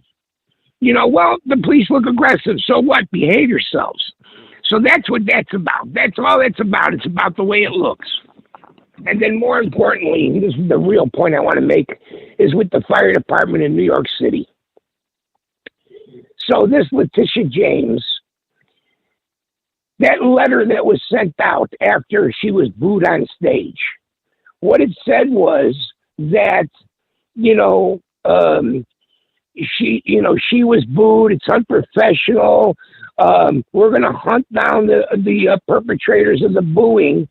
And the reason they want to be able to do that, and this is what their platform is for the discipline, is there is such a thing as conduct unbecoming to the uniform. If I'm out on the street, ABL, and the news crew is out there, I cannot give my opinion because I am in a Chicago policeman's uniform. So my opinion then becomes the opinion of the Chicago police. I can't do it in uniform. So, your freedom of speech is limited in some way. In that way, is that, your uniform, you're representing the police department or the fire department. But here's my problem with what happened with the fire department and Letitia James. And I love when the bosses actually write it down in a letter because it just messes them up. It's like somebody taking the stand and just getting ripped apart on the witness stand when they put it in writing. What happened was, ABL, is that they were saying that you are in uniform as the fire department, and booing is unbecoming to the uniform and, to that function. And that's what they're going to get the discipline on these people. Now, these firemen probably will fight through their union and they'll get their time back. They'll be disciplined because they discipline you in time. They take time away from you. And so it costs you money. They might be suspended for 3 days or whatever, and then they'll fight the system and get it back. But here's my point, because in that letter, it said that Miss James was there as a citizen to support her friend, Laura Kaufman, who made fire commissioner. Well, here's the thing. Why do you have her on the dais? Why do you have her on the stage? If she's there to support her friend, Laura Kaufman, she should be in the audience like all the other wives, friends, children of the people that got promoted. She has no business on that stage. She's not a fireman. You don't have to have her there. Many ceremonies they have the mayor come up and give the ceremony, or they have, to give the graduates of the police or fire academy. But she does not need to be on that dais. You are the one that politicized it by bringing her up.